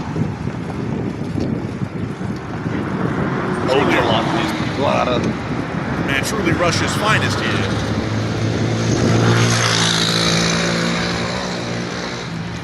Look at them lining up for a little petrol. Oh, man, I tell you, that must be tough not to have any petrol. Man, honestly, man, they're lining up for that essence, that benzene, that gas, that petrol. They're lining up for that naphtha, shit, or whatever the hell it's called. Like they're lining up for it, and there's just none of it. There's none of it around. And you know something, folks? I actually had to go pull this up here. I had to pull this up about that whole benzene thing. Because I swore, folks, that there was a brand of something in America called benzene. Now, let me go and see if I can get this for y'all. Let's see. Here we are. Oh, hold up. Wait a minute. Hang on. I got it. Benzene. Let's see. Here we are. This right here. Benzene. It's different than gasoline here in America by name. And so it's interesting to me that it's called benzene in a large part of Europe because it is inside of gasoline, but it is not gasoline, see? And so it's interesting to me how gasoline has different names around the world. Like, I understand petrol, that's short for petroleum. That makes sense. Gasoline makes sense. But benzene, that one's starting to get out there. Essence makes no sense. And that other naphtha thing, or whatever they call it, that one, I don't even understand that one. But anyways, moving on from that, we did get to hear about the possibility of a truce that might come into effect tomorrow for repairs on the Zaporizhzhia nuclear power plant, citing the head of Rosatom. The introduction of a quiet period may allow repair work to begin on 2 damaged power lines to the plant. The situation is still critical there. We just don't know how critical anymore because it's past the point of criticality from what we understood in the public, so we don't even know how it's running anymore, or has it melted down. But apparently they're going to be connecting the power lines, and now there's not really that much of a rush to do it. So that is what it is, I suppose. Moving on from that and down to the Kinburn spit, we also get to see this Gyansen get blown up on the Kinburn. And that Gyansen be cooking. You see that thing continuing to cook. Let him cook.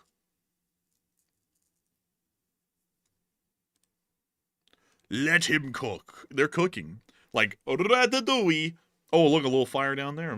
That's a toasty one, I tell you.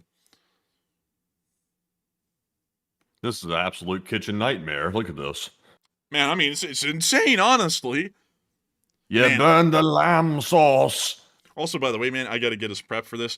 There is no speech after this, but I have to get off air for a moment, so I'm going to need you to filibuster when this clip is over, because this is the last clip in the news, and just to be straight up with y'all, I need to go to the restroom really quickly, and we have no speech, because Zelensky was on a plane flying to America today, so just getting that set up here, so that way we can get the filibuster lined up for a minute. But that I've been preparing a filibuster for a long time. Ever since I saw those politicians do it, I'm like, I got to ramble for 12 hours. What is oranges and what is juice? But anyways, that is the end of the news for the day, folks, right there. We didn't get a speech from Zelensky. He was flying to the United States today, therefore he didn't have time to make one. However, we are about to be moving on into the second segment of the stream because it surely is not even close to being over. And this is where we get to talk to each and every one of y'all. Each and every single one of y'all. And if there was a speech for Zelensky here, this whole thing would be seamless. We would be able to have our restroom break and our water break, and y'all wouldn't even know. But because Zelensky was on that plane today and he was flying to the United States for very important business here in this country, we do not have the moment to seamlessly transition from the normal show and into the question segment. And so Matthew will be taking it away for just a little bit until I return, and then we'll be moving straight through all of the questions that we have through the night, which are absolutely profound. But Matthew, what say you?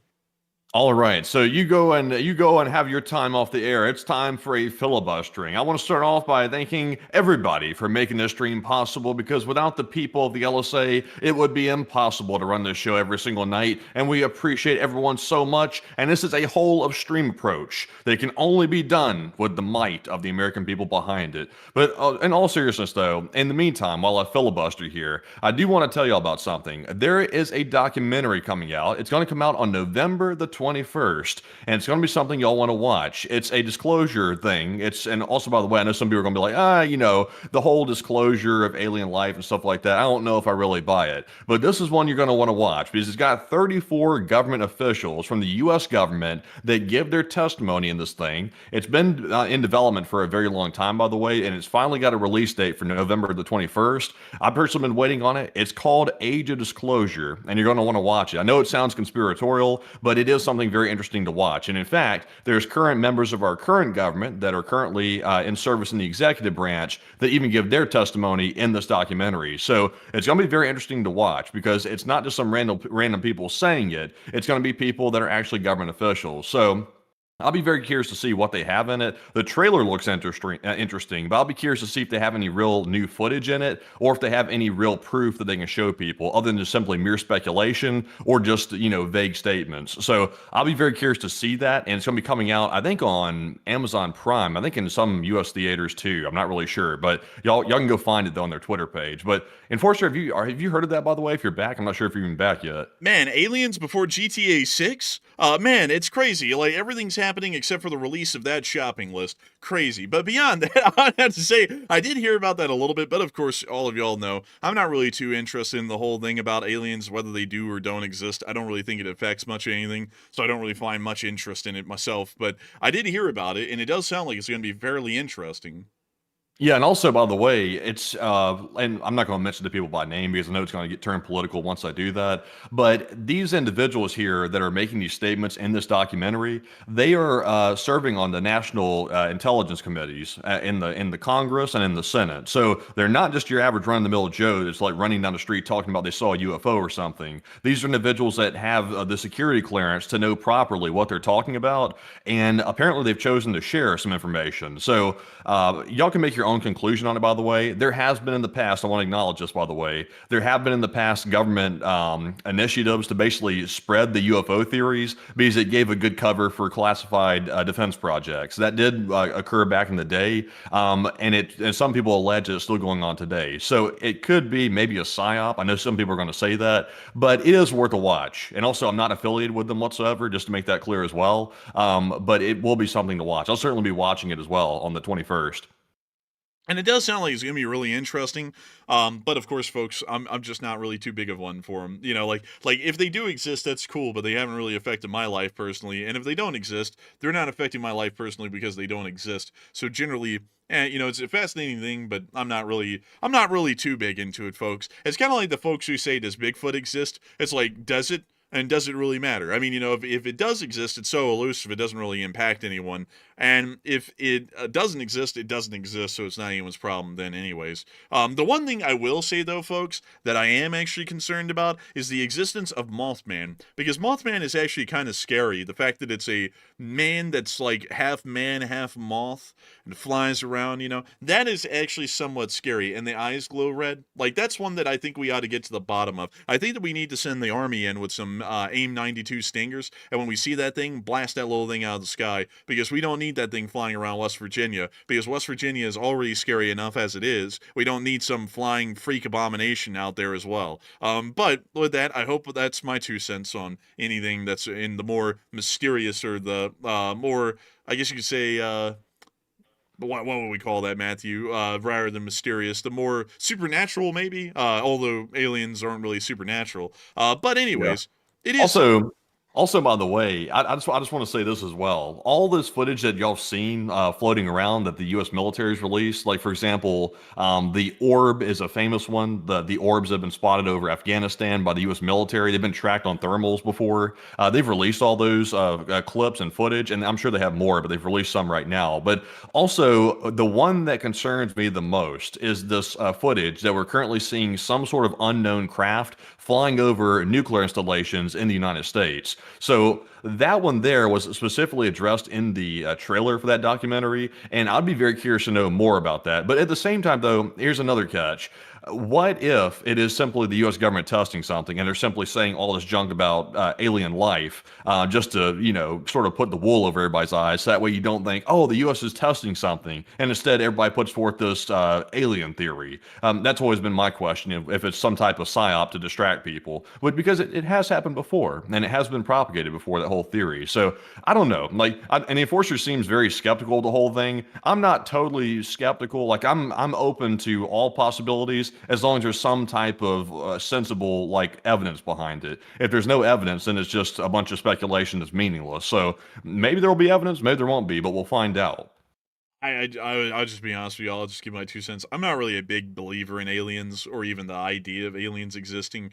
And I've gone over this before on air, but just to touch on it really shortly again, if they do exist, they are so far away from us that they might as well not even exist. That's my take on them, if they did exist. And at the moment, we've never been able to confirm that they do exist, so to me, they don't exist. If they do exist, we've just never even found them because they're so freaking far away that they may as well not exist, and they're so far out of reach, we'll never see them, and they'll never see us, and they might as well not even know we're here, really. Also, by the way... You didn't hear, though. They just pulled up in the Oumuamua, and they pulled up in 3i Atlas, too. You didn't hear they're pulling up tomorrow.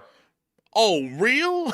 Oh my Yeah, God! I tell you, Jay, they said if your kid wants to know if those aliens are real, you can just tell them, are you okay, man? Are you okay, Jack? I mean, you seem like you're not okay. I mean, it could be Corn Pop pulling up in the 3i Atlas. He's pulling up with those straight pipes. He's bending blocks. He's turning corners. He's burning that rubber straight off the back. I tell you what, he's got that old Chevy, He's got, anyway.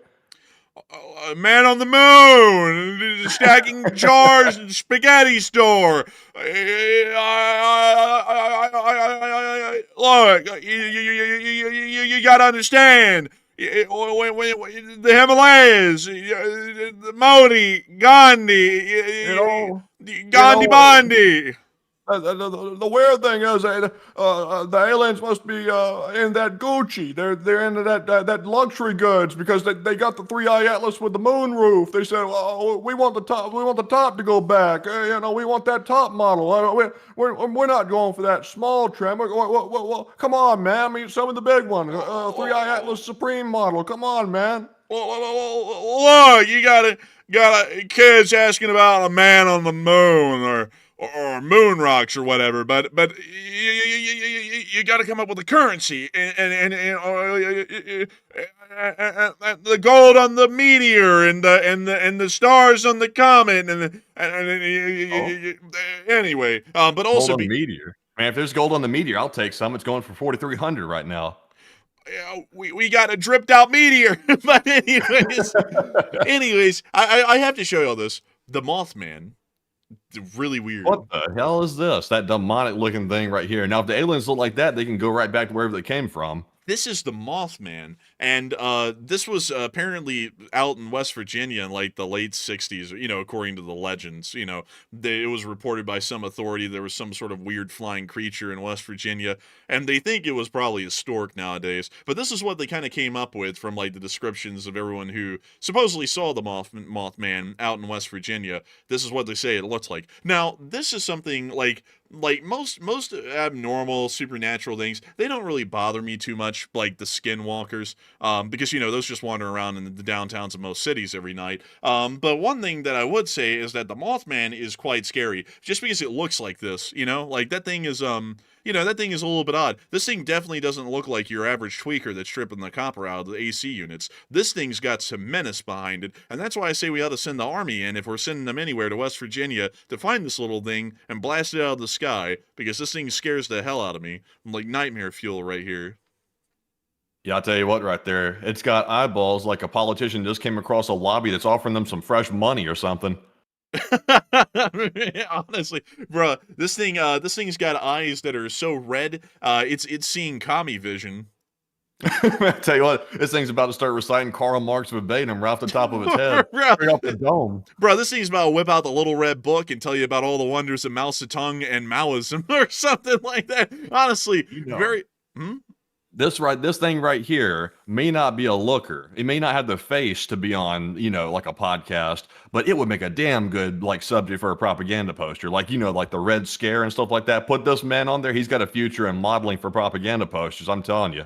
Dude, I went to West Virginia and the Mothman, he's eating the dogs like he's eating them for food. He went around and he's eating the cats, he's eating the geese. Nothing is satiating him. They tried to feed him elk blood, and that was not good enough for him. We spoke to Rogan, and he said, feed it elk meat. And I said, sir, that doesn't make a lot of sense. Why would it like elk meat? We gave it elk meat. It was kind of appeased, and it went back into a cave somewhere in the Appalachians. That is a fun word, Appalachian. That is a great one. Really like that one. But anyways, folks, it is time for us to move on into the questions, because we have a load of fun and interesting questions to talk about. They have nothing to do with the Mothman or the UFOs or anything like that, anything obscure.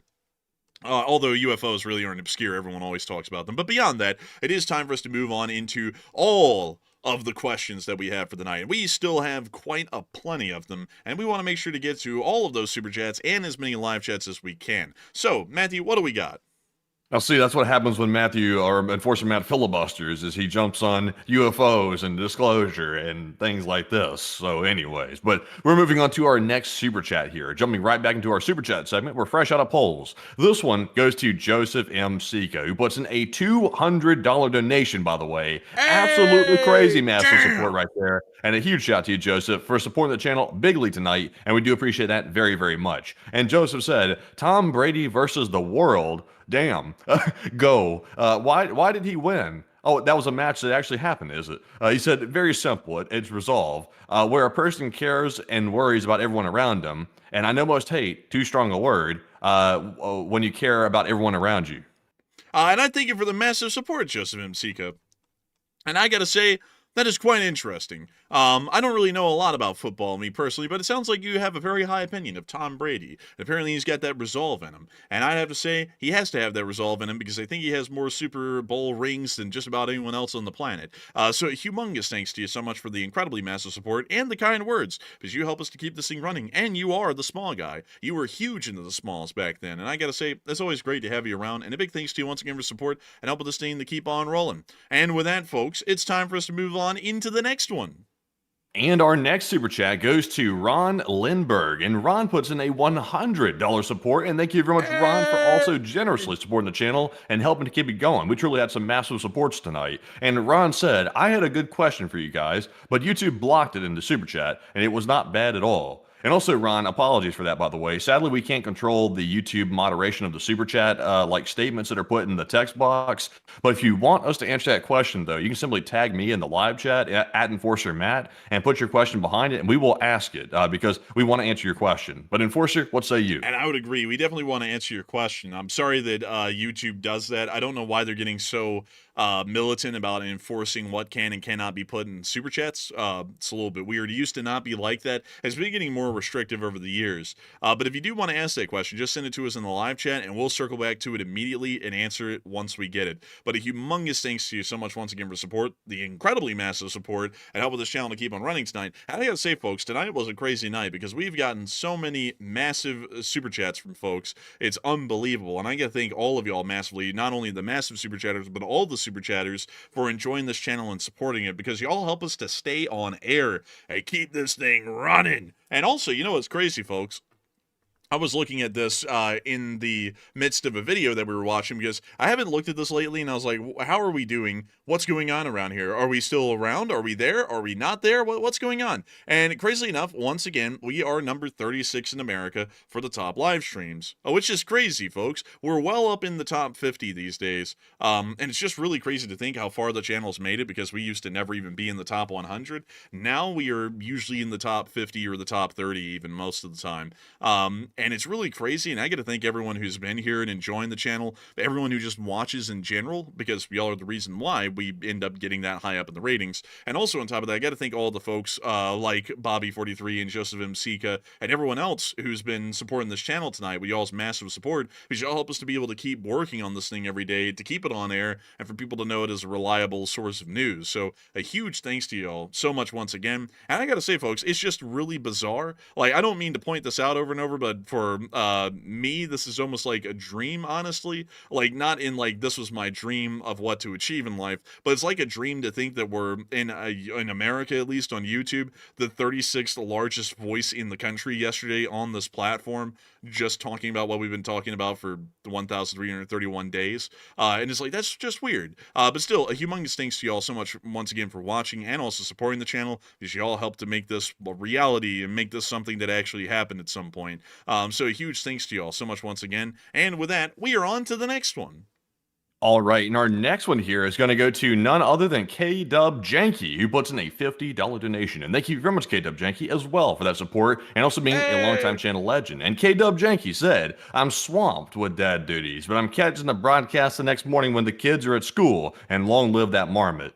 And long live Alan the Marmot. And a big thanks to you for the support, K-Dub Janky. And I gotta say, being a parent, I've always heard, is a fairly lofty sort of a thing to do every day. And I hope that you've been doing well at that. But it's always good to know that you're still watching the show. And good to know that you were able to be here with us live tonight. One of the rare instances recently that you have been able to. And I gotta thank you so much once again for the support and helping this channel to keep on running. Because if it wasn't for folks like you, we wouldn't be able to keep this channel possible and keep it running. So that way you could watch it the next day after in the morning. So a huge thanks to you so much once again. I hope that does address that incredibly well. And Matthew just ran a poll on something that I was about to address because I feel like wait. Let the people answer first. I want to see genuinely what the people say without us tainting it. I want to see what the people have to say. Okay. We won't say anything.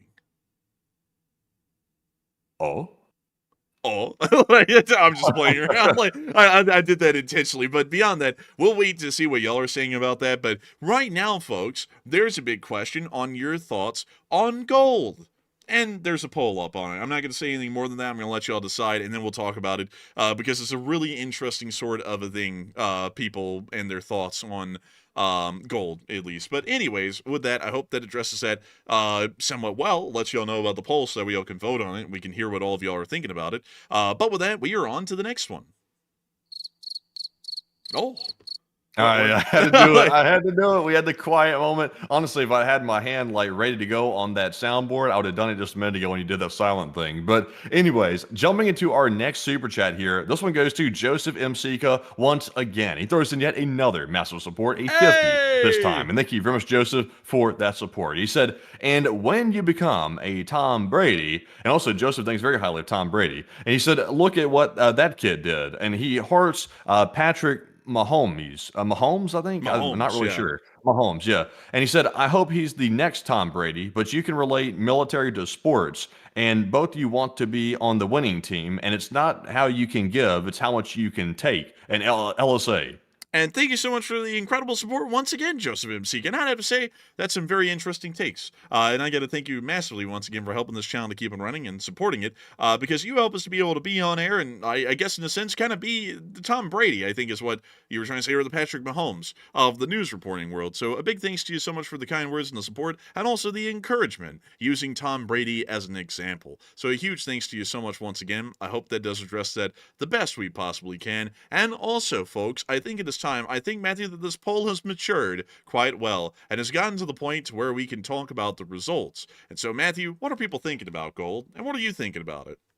All right, so there's been a lot of talk about gold because gold is at its highest level it's ever been in history. It's currently trading for about $4,300, I believe an ounce is what it's going for right now. So it's extremely expensive and it's going even higher as the days go by, which usually indicates some sort of economic fears of the populace. They believe that the fiat currency is a little bit sketchy, so they're believing that moving their money over to gold is somehow going to protect it. So do you believe that buying gold right now is a good good idea and why? 32% said yes, it's good for merely investment, while 31% said yes, it's good for economic collapses, and 10% said it's good in case of world war, and 26% said no, it seems almost pointless.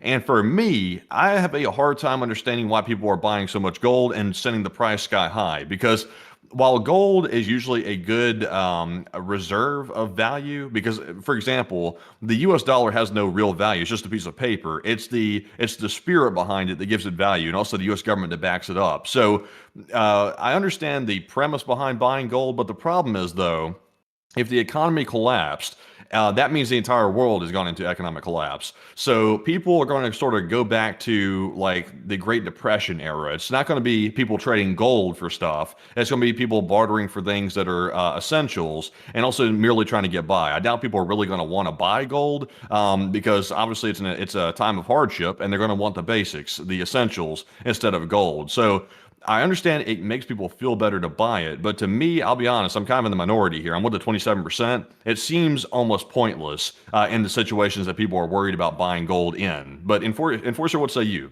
I'd have to go with the 28% as well. I just think it's pretty much pointless. Like I really do not understand people's fascination or obsession with the gold. And I've seen some people say this, and this is something I just don't really get, and I got to speak on my own personal opinion on this. Some people say that gold is God's money, which I don't even get, because nowhere in the Bible did it ever say that gold was God's money. Like, where in the world do people even get that from? I don't even know. Like, that whole thing doesn't even make sense to me. And on top of that, one of the main theologies of Christianity in itself, or one of the main ideologies, I guess, is that you're not supposed to be covetous and greedy, and gold is like the very basic form of covetousness and greed. So I don't really understand why people say that. That just doesn't even make any sense to me from that standpoint. But nevertheless, I don't really understand people's obsession with gold because it doesn't have any real value. Like, what makes gold valuable?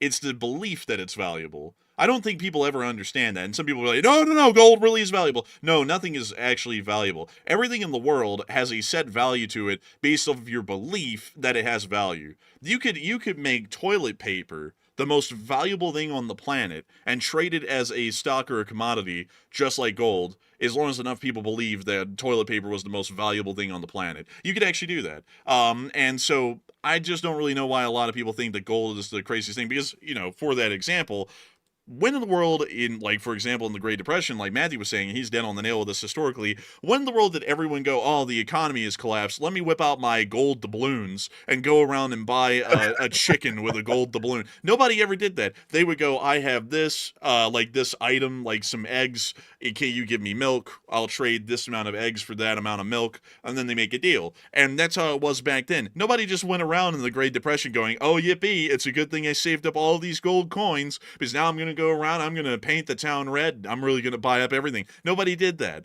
Nobody ever did that. Like, that doesn't make any sense. And so I would also, someone said, Merck said, now you have seashells. Yeah, that was another one. Back in, like, if y'all didn't know, back in the day, some Native American cultures actually considered seashells as a form of currency.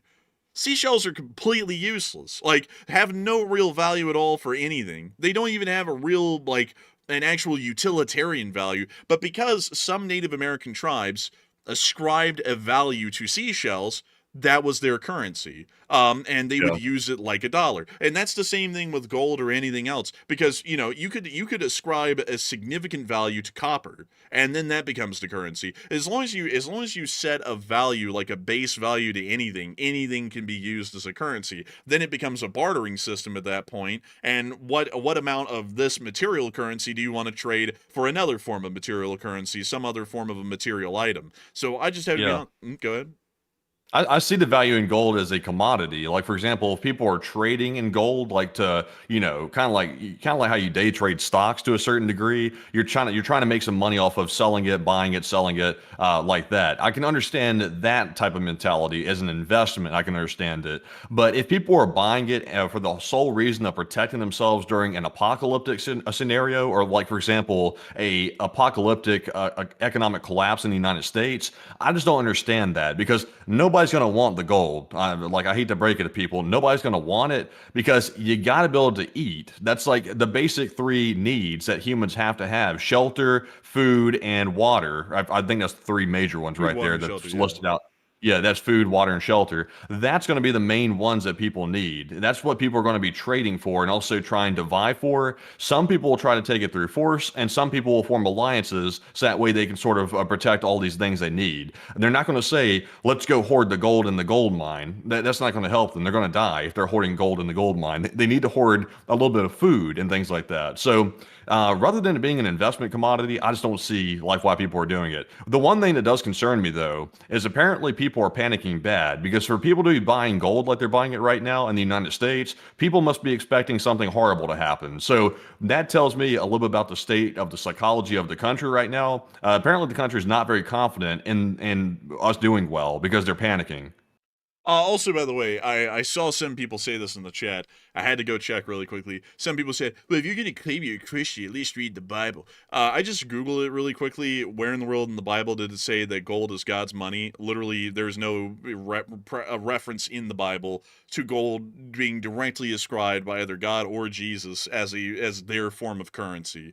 Nowhere in the Bible does it say that. So I don't know why some people are making that out to be. I mean, I don't know. Maybe you listen to like some prosperity preacher where they tell you that, but they're not telling you accurately. That's not the case. There's no like if anything, if I remember correctly, if I remember the story of Jesus correctly, he was a carpenter. He was not a goldsmith, and he rode into town on a donkey. And I know that some people say if Jesus was alive today, he wouldn't be riding on no donkey. But there's nothing at all in Christianity specifically, for some people who brought that up, that says that gold is God's money. And even still, that isn't really going to help you out much, even in the long run, if that was the case, because it still has really no value. Like if someone is starving, what do you think they're gonna trade for? Do you think that they're gonna trade whatever they have, like say shoes, for a block of gold that they can't eat, or are they going to trade it for beans? They're clearly going to trade their shoes for beans because they can't eat the gold brick, and they can't really do a lot with the balloons. You know, it's not like the age of pirates here, and we're not about to whip out a blunderbuss and go board some merchant ship and steal their rum. This is the modern age,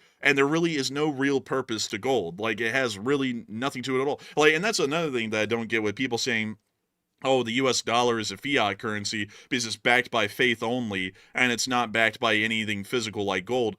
Gold still has no value. It's just the value people attach to it. Gold is literally a faith-based currency at that point, because it's only people's faith in gold having value that makes it have value. Like that, like I don't think people understand that. You know, the one thing, and also by the way, if this country gets to the point where we're literally in a situation where the economy is totally collapsed, there's really going to be no like perfect solution to like protect yourself in that scenario. And also, by the way, I don't think it's going to get to that point. Like the United States is having some like catastrophic economic collapse like that, where the whole country descends into chaos. I don't see that happening. So I know some people believe that. I just don't see it. But if people wanted a currency, something that would be almost invaluable is ammunition. Like people would be trading ammunition, like, you know, 5 bullets here, 5 bullets there, like it was actually gold, because that's something that's actually usable for protection, also to go hunt animals for food and things like that. That would actually be a valuable currency. Also things like, you know, canned goods like food would also be a pretty big one, and also access to filtering for water, that would be a pretty big one too. So it's not gold. Like if I was in a survival situation, someone had gold and someone had ammo, I'd be like, I want that ammo. Who cares about the gold? You can take that and you do whatever you want with it. I want that ammo. So I just don't understand the whole thing. Not bashing people that want to buy gold, by the way. If you want to buy it, I mean, it's a free country. Go right ahead. But I just don't think it's good for like the scenarios that people think it's good for. Yeah, I just don't really get the whole gold thing. And you know, and people go, well, it's a material thing. Well, yeah, but a dollar's a material thing. You know, it's made out of a special cotton paper like substance. You know, it's like we put value in that. I just like I don't really get it, folks. Some people will argue until they're blue in the face that gold really does have some value out there somewhere. And I just don't really get it. All value is an abstraction of the mind. There is no true value to anything. Like for example, diamonds are only expensive because the amount of diamonds that are available at any given moment is controlled heavily by the diamond mining companies. Diamonds are worthless. completely worthless, like in any real sense. But because they control the supply, everyone is given this artificial price to diamonds that makes them extremely expensive and quite rare. Before that, no one gave a damn about diamonds up until about the early 1900s. It's that sort of a deal. It just it doesn't really make much sense to me. And also on top of that, like Matthew's saying, in a situation where the entire economy has collapsed, material items are going to be a lot more valuable that you could actually use. So utilitarian items are going to be a lot more important than items of an abstraction, like say gold or silver or copper. It's just ridiculous. Like, and I see some people saying, "Well, gold does have its uses," and yes, that's true. But if you're in a depression, you're not doing dentistry, you're not making watches, you're not doing anything with gold like making a semiconductor or a wafer chip. Because you're making a semiconductor or a wafer chip, you're apparently not in depression. You're actually quite wealthy if you're doing that on your own. So even still, for most people on a day-to-day life of trying to just survive and eat and keep warm to live another day, if the economy was that bad off, gold has no inherent value to anyone in a situation like that. But anyways, with that, I hope that does address that the best I can, at least in my opinion. But I just don't really get the whole craze that some people have for gold. Like, not dissing on people who do, but I just never could understand it. And never really could. I really can't get behind it still because I just don't get it. But anyways, if someone offered you, for example, they offered you an ounce of gold in the hand, or they said you can have an ounce of gold over there behind that tree, which one would you take? I'd take the one behind the tree. Why? I don't know. It was behind a tree. Like, honestly, I was reading the live chat when you asked that question. I didn't really get to hear it too well. I was just saying, if someone offered you an ounce of gold in the hand or behind the tree, which one would you take? I'd probably take the one behind the tree because their little grubby hand isn't holding it. And you would trust it was behind the tree? I mean, sure, why not? And what difference would it make if it's not there? Oh well, it's not like it was really worth anything. Interesting. I mean, how do I know it's in their hand? If their hand's closed, they might be lying. They might hold up their hand and open it and it's empty. There's no right answer, by the way. Oh, well, I mean, hell, I mean, at that point, I just drop. I'm just kidding. But anyways, with that, I hope that has addressed that well. But I don't really get into hypotheticals like this. Is a bird in one hand worth more than two in a bush? I mean, why in the hell are two birds in a bush? Like, don't they why are they even at a bush? Don't they usually hang out in trees and, not in bushes? Like, I don't really understand. But anyways, with that, I hope that addresses that the best we can. And with that, we are on to the next one. Also, by the way, just for the record, I'm not bashing people that like gold. I see some people taking it personally. I'm not bashing it. Like, I understand it as an investment. That's what I understand it as. I'm not saying gold's worthless. I'm just saying in an apocalyptic scenario, it wouldn't be as valuable as I think some people think. But anyways, jumping into our next super chat here, we are going to jump into this one, which goes to Tripod7991. And thank you very much, Tripod, for that $50 support right there. And we appreciate that very, very much. And Tripod said, thanks for what you guys do. And you are basically all the news I watch all together. Hey, and thank you so much for the kind words and the massive support. And we'd love to know that we are your primary source of news, much like many in the amazing and endlessly Spring Army. And I got to thank you incredibly for that support and helping this channel to keep on running. Because if it wasn't for folks like you, we wouldn't be able to make this channel possible, and we wouldn't be able to make it a reality to this day. So a huge thanks to you so much once again. I hope that does address that incredibly well, and thank you so much for the kind words. Also, I saw someone say this. I just want to say this. This is a good point. Someone said, gold lasts forever. Yeah, that's true, but you don't.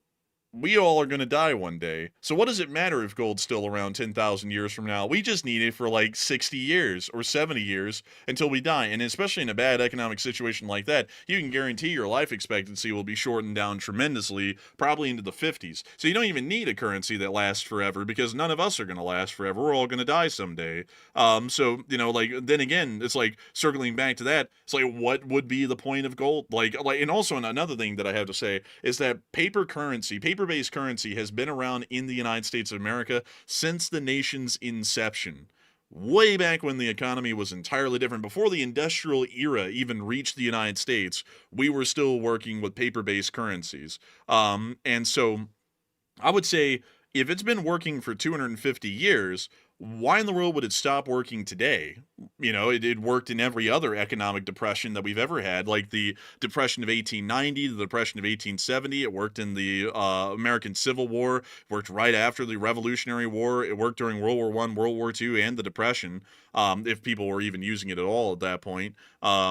So, you know, Also, where do you store the gold? Like, you have to store it because it's a physical commodity. So then you have to invest in security for your gold, because you're not just going to leave your gold like laying out on the kitchen counter or something, or somebody's going to break in and get it. Like, that's the risk. You got to secure the gold. So where do you secure it? So, also, by the way, how much gold are people buying? Because if it's $4,300 an ounce right now, obviously an ounce isn't very big. So it's like, unless people are buying like tons of it, like hundreds of thousands of dollars of gold, it's like, I don't know. I don't understand how they'd store it. Yeah, I don't really know how people would store it either. And also, I saw someone asking, what is the dollar backed by? The dollar is backed by faith. Back in the day, the dollar was backed by gold. But what is gold backed by? Gold is backed by faith as well. What is the stock in the stock market backed by? It's backed by faith that the stock has value. That's everything that has a value attached to it. It has a value attached to it based on faith that that value is accurate. There is no such thing as an intrinsic value. Like for example, if gold has a set value, like if gold truly does have a value, let me go show this. If gold has a real value, and we were to look at that over a period of time, like say this, why in the world does that value fluctuate? It goes down, it rises, a lot like a currency, because it's backed entirely by people's faith in it, in having value, and because people's faith recently has started to skyrocket in gold having value, they're buying a lot more of it, which starts to attach a higher value to it, because a lot more people are wanting it because they trust that it has value, and that starts to inflate the price, just like stocks, just like currency, just like everything else. So adding gold backing to a dollar, all we're saying is that this dollar is backed by the material, which is gold, but gold's value is still backed by faith. So by removing gold, you're just removing that extra step, and you're just saying the dollar is backed by the faith that it has value, instead of saying that the dollar is backed by the gold, which the gold's value is only backed by faith as well. And, you know, if you ever look back in the period in the day in the earlier part of this country's history, when we did mint coins and silver, our currency was attached to people's faith that silver had value instead of just faith alone. So, you know, that's what I would say. You know, it doesn't really matter too much backing something by anything, because it still is its value is still in the end backed by some level of faith. And with gold, it's faith like anything else. But with That's where they got the term that something's minty fresh. Is it was the coins they would mint at the U.S. Mint. They would come out so fresh. They said, "Oh, look, those are minty fresh." Really? Oh no, not really. That's actually like mint, like like spearmint. I was about to say, because there is, like, back in the days of the royal mints back in Europe, they used to say stuff like it's freshly minted, or something like that for anything that was brand new. So I was like, really? I was like, is that real? Because it was close enough to the real answer. I was like, it actually does sound like it might be real. Maybe so. I just want to hear that gold commercial come on one more time. That guy's like standing on the aircraft carrier talking about, I put my money in gold because I know what's good for me. I'm not one of those punks that keeps their money in paper. I put it in gold because, and he's also, he's wearing those aviators and stuff like that too. And he's like talking all serious and stuff. And he's standing on an aircraft carrier, dang it. So you got to buy it. Man, the aircraft carrier really backs the whole thing. And also, then someone said a fiat system of money is one where currency is government issued, not backed by a physical commodity like gold. Every currency in the world then is a fiat currency. So where are we at then? Because I don't think any country in the world backs their currency on gold. Does anyone at all? Is any current currency, let me pull that up and get an answer to that, backed by gold? No. In the entire world, there is no currency on the planet that is backed by gold. All of them operate on a faith-based value system. So if that was the case, Like, because everyone always wants to talk about the U.S. dollar is going to collapse and everyone's going to outdo us because the U.S. dollar isn't backed by anything. Well, every other currency in the world isn't backed by anything either. So where in the world does their currency get their value? It's once again based off of the faith that it has value. So if you believe that the dollar, like crazily enough, folks, I don't think this is what people are getting here. If all of us just believed that the dollar was extremely valuable, crazily enough, the value of the dollar would go up as a result of that, just because of people's belief and their behavior using the dollar would start to give it value, much like everything else. Like look at this. Think about this, folks. Enron was a giant scam, as well as Theranos. Both of those were fairly large scams. The only reason those companies had any value on the stock market wasn't because they were real companies that actually worked or provided some sort of a service or value. It was only because people believed that they would. And that's why their stocks exploded. Enron was one of the biggest companies, I think, in the Fortune 500 when it was found out that the whole thing really did nothing and it was a giant scam. And I believe that Theranos was skyrocketing before that was found out as well. And it was literally just people's belief that the companies had value when they really provided no value at all in any real sense. A lot like anything else for that matter. You know, like when you look at it all, it literally is just based off of people's belief in it. And that's it. But anyways, I hope that does address that well, at least the best that we can. And with that, we are on to the next one. And our next super chat goes to Chase Maddie, who puts in a $21 support. And thank you very much, Chase, for that generous support as well. And he said, Oshkosh Defense Industries just unveiled the XMAV, a mobile ground launcher for Tomahawks, and it carries 4 missiles. And it's very convenient. He said, do you think this could be sent to Ukraine with contractors? It is possible that they could provide that. It's not out of the question. This is actually what they look like here. And it could be sent. It's nothing too complex or too advanced. There's a possibility there, actually. And so with that, I hope that does address it the best I can. A big thanks to you for the support and helping this channel to keep on running. And with that, we are on to the next one.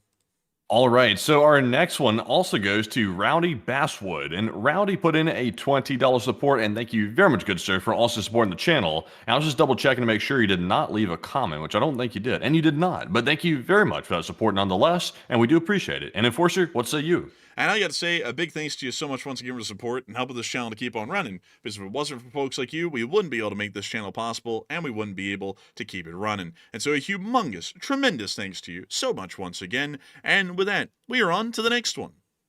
And we have a 20 from Marion Deemert, and thank you very much, Marion, as well for that support. And she said, Herom Slava, and Slava Ukraine, and filter is wrong. Hey, and thank you so much for the support and helping this channel to keep it running. I have to say, the coffee filters are not wrong. They're good. Like, they help us to make coffee. But still, a huge thanks to you so much for the support and helping this channel to keep running. Because it is folks like you who help us to make this thing possible and keep this thing running nightly. And with that, we are on to the next one. All right, and our next one goes to Howard Turgell, and he puts in a 20. And thank you very much, Howard, as well, for that support. Hey. He said, the best news available, the best on YouTube, better than any mainstream media. Dang, that's really high praise right there, and I got to thank you incredibly for that and helping us to keep this thing rolling. I got to say, very kind of you. A big, tremendous thanks to you so much once again. And it's a big thanks to you for being a part of the Lee Spring Army and helping the Lee Spring Army to never truly die. And so with that, thank you so much once again. And we are on to the next. Also, I saw someone say, gold will always have value, unlike paper money.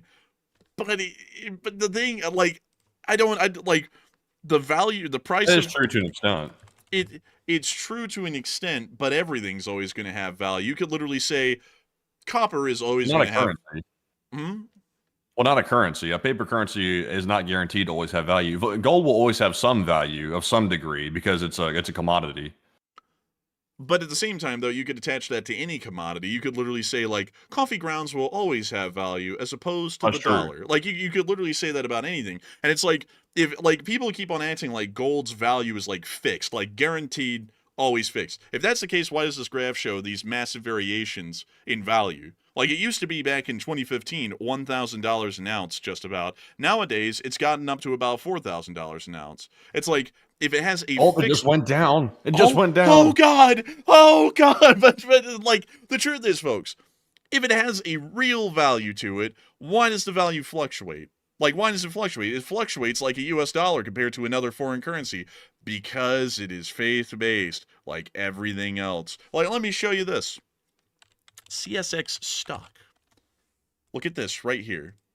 This is the value of CSX stock over time. And this is a railway company, by the way. Railway companies have really no intrinsic value because they just move things from place to place. It's an abstraction in a sense, and it's just a service. Yet, nevertheless, the value rises because people believe that that transportation service has value and that there is some sort of real value to be had in investing in it. That's what led to the stock prices to increase, just like the price of gold. If you look at most everything, everything is faith-based. Like, I don't think, like, people who say gold has like a guaranteed fixed value, it's like that's not true. Like, if we say that just as an abstract sense, like it will have some value, that's true about anything. I mean, even like several hundred years from now, the US dollar will still have, even if the country has ceased to exist, some value because collectors will buy and sell US dollars because they're neat and collectible, like many other things. Everything always has a value. Like the Roman sestertiae was their currency way back in the times of ancient Rome. And even still to this day, almost 1700 years after the Western Roman Empire collapsed, Roman sestertiae still have value because people collect them. So you could always make the argument that literally anything in human existence will always have value. Literally at all. Even our US dollars today will hold some value 1,000 or 2,000 years from now because of collector's value. So you could make that argument about literally anything. That's why I just don't get the argument about gold. Like, unlike everything else, gold will always be valuable because everything's always going to be valuable to some degree. And there is no fixed rate for gold, as y'all can see here. So like not like just absolutely like cramming this down people's throats who want to believe that gold has value. If you do, then it is. But at the same time, though, it doesn't really make sense to say it's unlike everything else, like it's magic, because it's not. It's literally like everything else on the planet. But anyways, also someone said gold does have fixed value. We're looking at a graph that shows it doesn't right here. If it was fixed, it would be a flat line. This is showing an increase, a sharp rise at the end of this graph. So it does not have a fixed value. It is a fluctuating value like everything else. Do you have like a larger chart? Like I was curious what the gold value was back during the 2008 crash. Like did it go up like this before 2008 hit? Was it similar? Because this only goes out to 5 years, I think. Let's see. Price of gold per year. Let's see if we can find a graph that would cover that over time. Images. So this is the value. So right before the 2008 recession, it kind of climbed a little bit, and then it also dropped as well. Interesting. So it does look like it spiked though. Like if you look at the 2008 general area there on that chart, which is very vague, but it looks like it did spike during that time period. So, interesting. It looks like it might be repeating the same thing now, but it's hard to tell. Yeah, I mean, there's a century of gold. You see that century gold one right there on the thing? Click that. Let's see. Does it say 2008 right there on that one? No, actually it says 2011. Oh, interesting. It peaked in 2011 and then it went down. So I think that was when we were recovering from the crash. Yeah, actually that was. So that's interesting in itself as well. But looking at this, gold doesn't have a fixed value. Like some people are, and then someone said it holds its value. Well, no, it doesn't, because if you bought gold in 1980, it dropped about half its value, just a few years later. So, it's like anything else. Like, I think people are misunderstanding me here. It's like anything else because the faith is the value of it is based in people's faith. It has value. I think that's what people are missing here. Yes, it's always going to have value, but it's not like a fixed rate value. Like this is the magic money. This thing will like this $1 will be $1 from now to 5 million years later. Gold is like everything else. It might be worth a lot today, and then in 2 years, it might be worth only half of what it is now. So it's not a guarantee. It's like everything else. It does look like gold. Gold prices, generally speaking, not exactly, but generally speaking, it does look like the gold price usually spikes around the time of economic troubles. 1980, around 2011, generally around the same period as the 2008 crash. So, I mean, look at the rise in the modern day, like in 2025 to now, like 2024 and around that time period. I mean, it is going up the highest it's gone in history, the fastest rate it ever has. So I'm not a financial expert, but it seems like maybe something might be indicative that maybe there's a problem coming because usually gold doesn't spike like that unless there's an economic crisis at play. Let's go look at the value of Bitcoin. This is the value of Bitcoin.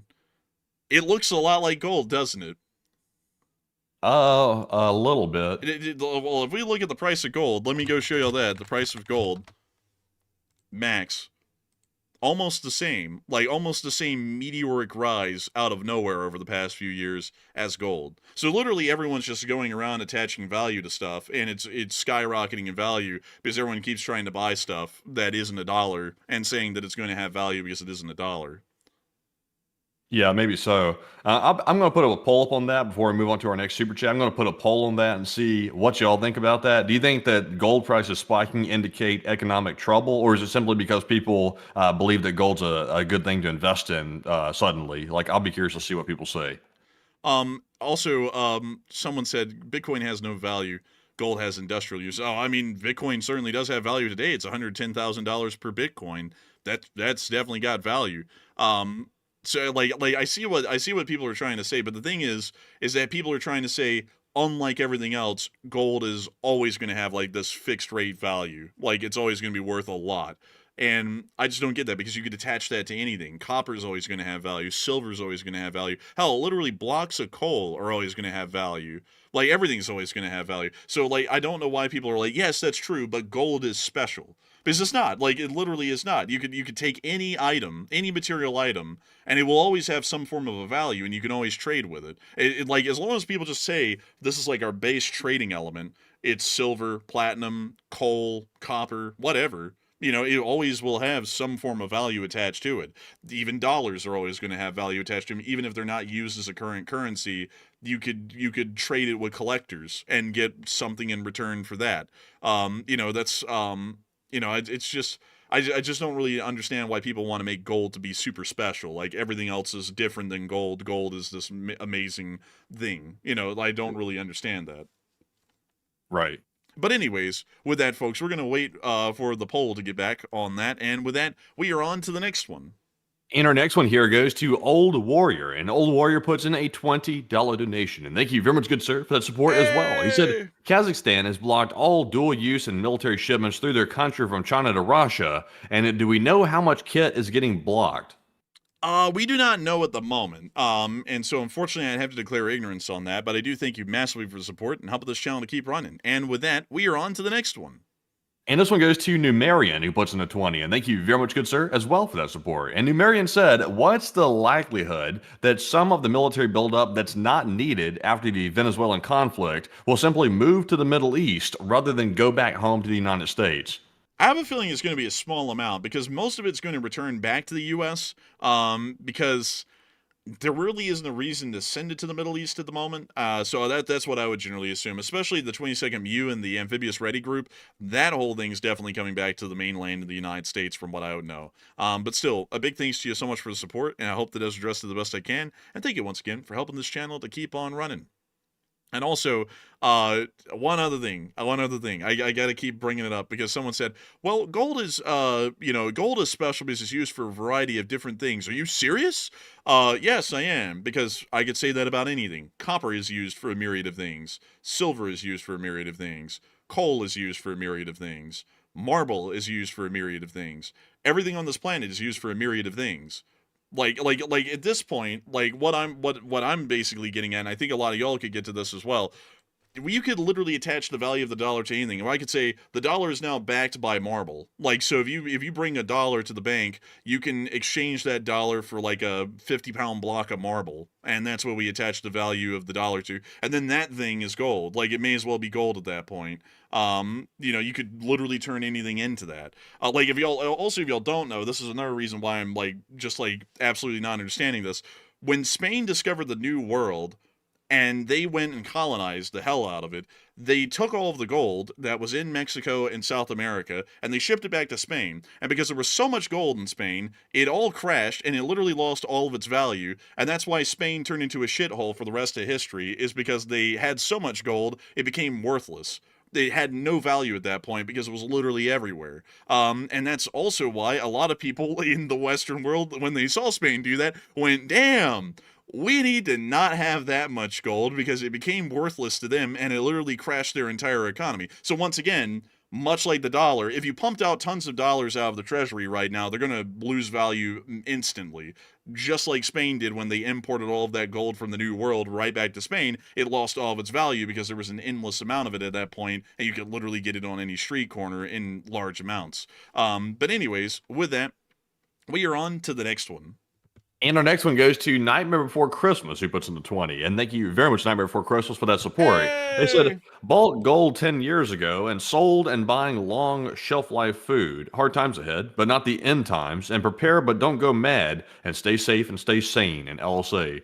Honestly, that is true. Like people have to realize this. I know some people they find like some type of hobby in it, and I understand it. Because me personally, I do like very light prepping like type stuff. But at the same time, though, I understand that the United States is never going to get to the point where the entire system collapses. For example, even take the Middle East, for example, in places where it's war torn and just torn apart. Look at Syria.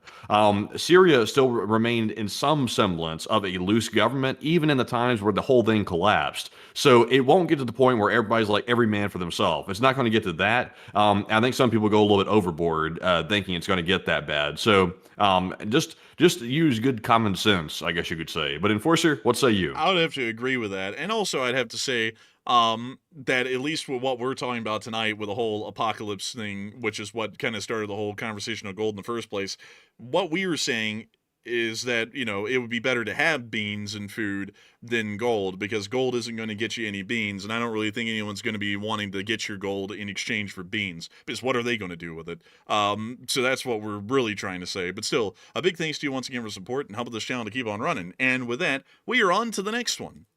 And very quickly, to address the last poll right here, it says, when gold prices peak, does that indicate an impending economic crisis? 66% said yes, and 34% said no.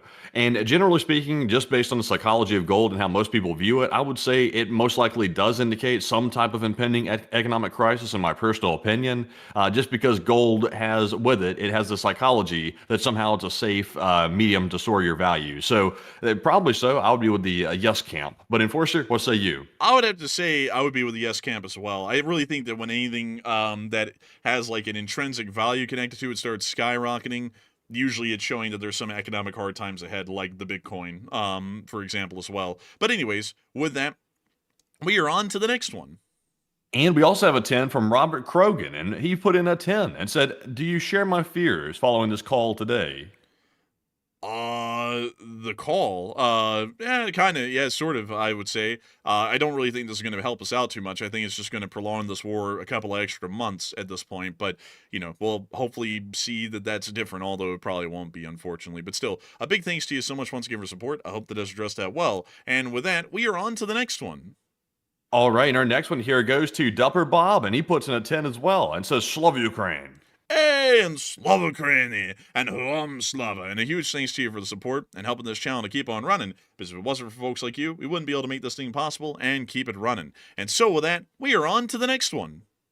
And we have a $50 support from none other than Danny B. And it is Chef Danny coming in with a $50 support. And thank you very much, Danny, for that support right there. And we do appreciate that. And Danny said, good evening, Forces. Chef Danny here. And I totally agree with y'all about the faith of gold, but I invested into a gold mining company when it was $4 a share. And I invested $40, but not its $27 a share. Honestly, it sounds like you did pretty good on that, Danny, right there. It sounds like it appreciated quite a bit. So, very good with that. Honestly, me personally, and also, by the way, no financial advice. This is just a layman. I don't know very much about the whole financial thing, so don't take anything I say as some type of advice. It's just merely what I'm saying.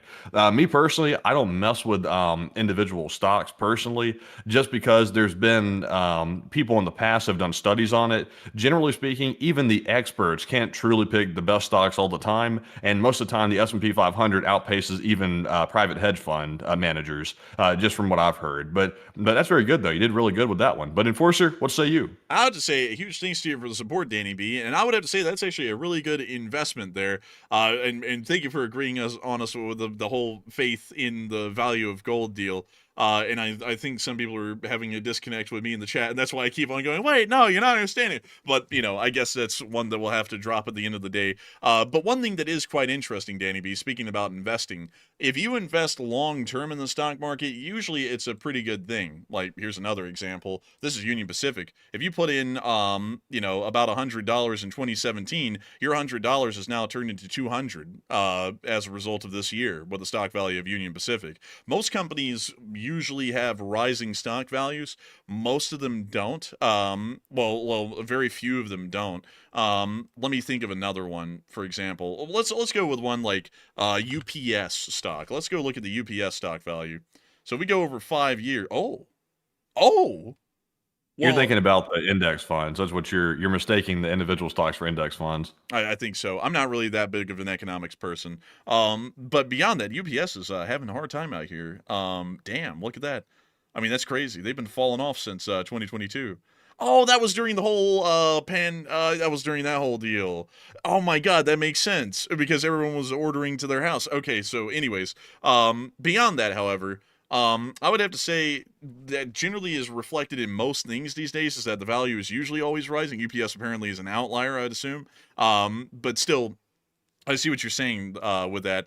But I just don't really get like the whole obsession with gold because you could really gather up anything in a large amount like gold, anything for that matter, and it will have some value and you can use it to trade with if the dollar for some reason collapsed.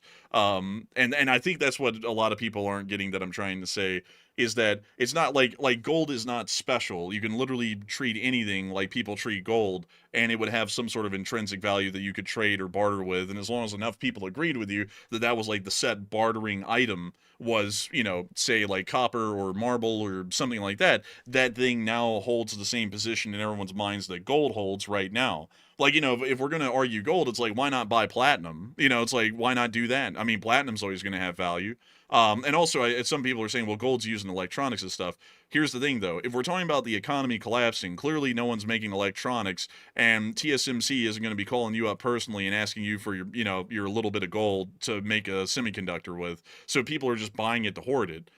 Because they'll think it has value. So at that point, you could do that with anything because you're just buying it to hoard it and thinking that it has value because it's material and it's not a dollar.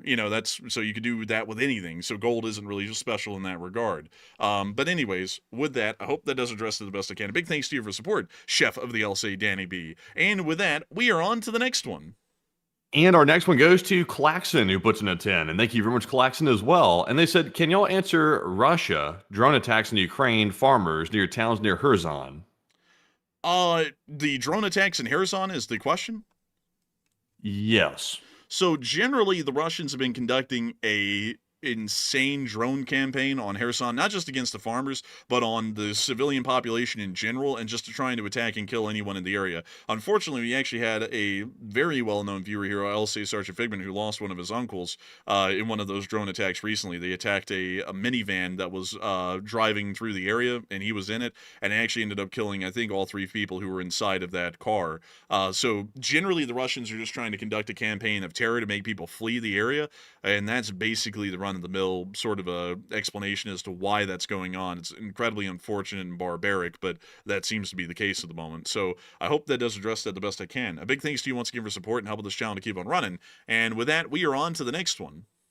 And our next one goes to Elise, who puts in a 10. And thank you very much, Elise, as well for the support. And she said, no disrespect, guys, but you're kind of missing the point on gold as a contingency. It has plenty of practical uses in manufacturing and industrial settings.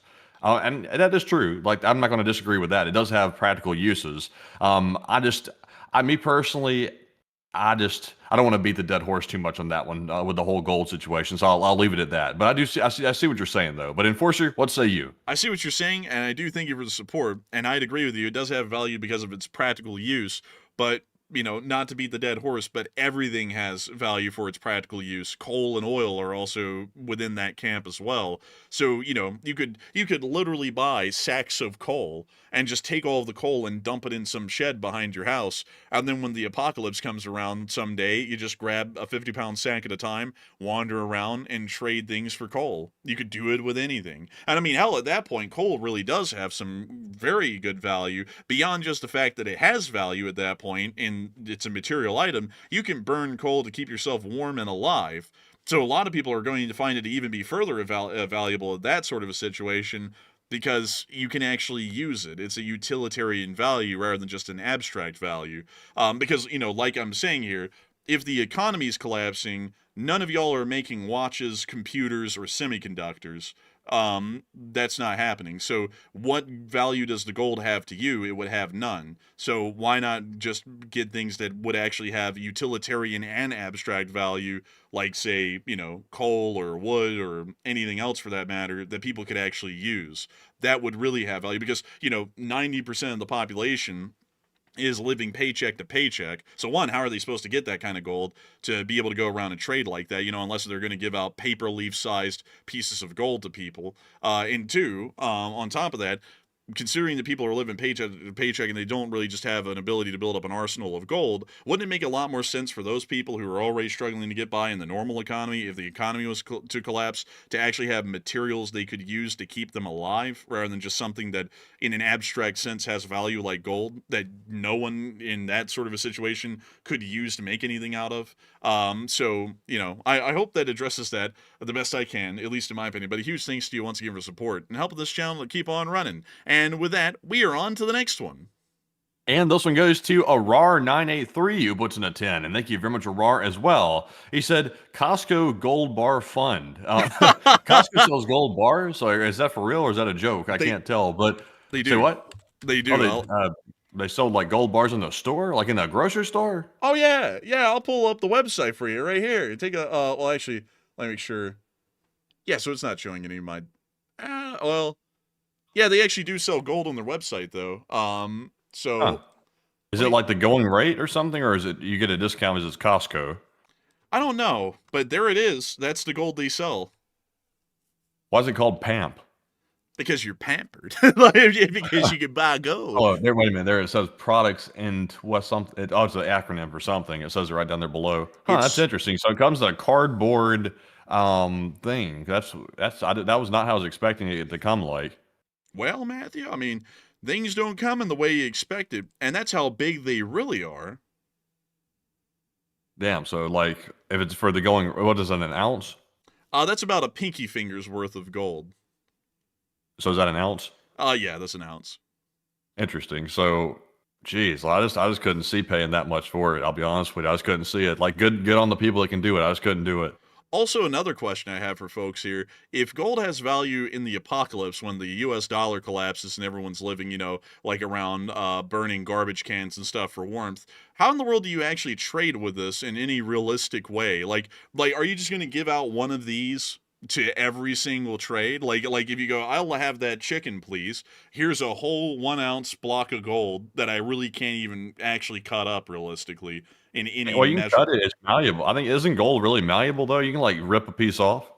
Gold is malleable, but I don't think it's like that malleable. Can't you cut it with a butter knife or something? Let's see. Can you cut gold easily? Let's ask that question. Can you cut gold easily? It's extremely soft. Let's see. Pure gold can be cut with a knife. But how do you judge how much you're supposed to cut off? Like, how do you like, what is like the person a mathematician? They just know they know exactly how much to cut off. Like, how does that work? Like, you gotta be an expert like gold cutter. Then you literally have to go to a goldsmith at that point, which is going to have to be a specialized role to cut up your gold into amounts that are worthwhile. And then also that can change from trade to trade. So then you would need either multiple little cuts of gold. And then also on top of that, it's like, if you cut it poorly and a shaving falls off, you just lost a great deal of gold. I mean, it's like, that is gone now. It's in the dirt below you somewhere. And then you got to go sifting through, I would just say, at this point, it would just be better to be in the utilitarian trade than this. Like, this. Also, everybody's saying it's called a scale, but the thing is that you got to carry around like a precise, and it can't just be like a random like Bing Shilling scale that came off of Temu or something. Like, you need a proper scale, like a real like a certified scale for that, because you're trying to like measure out something that costs a lot of money. So you want to make sure it's precise. So then you got to carry around a X-Acto scale with you everywhere you go to like simply pay somebody. So I don't know. Like, that seems a little bit out there. Yeah, I mean, I gotta be honest with you, the whole gold thing, that's especially like in the scenario that a lot of people use with gold, where it's the apocalypse, like literally every single modern function is ceased, and it may as well be like Mad Max or Fallout 4. Like this is very unrealistic in my opinion. Like at this point, literally bottle caps from the Fallout series would make more sense than the gold deal.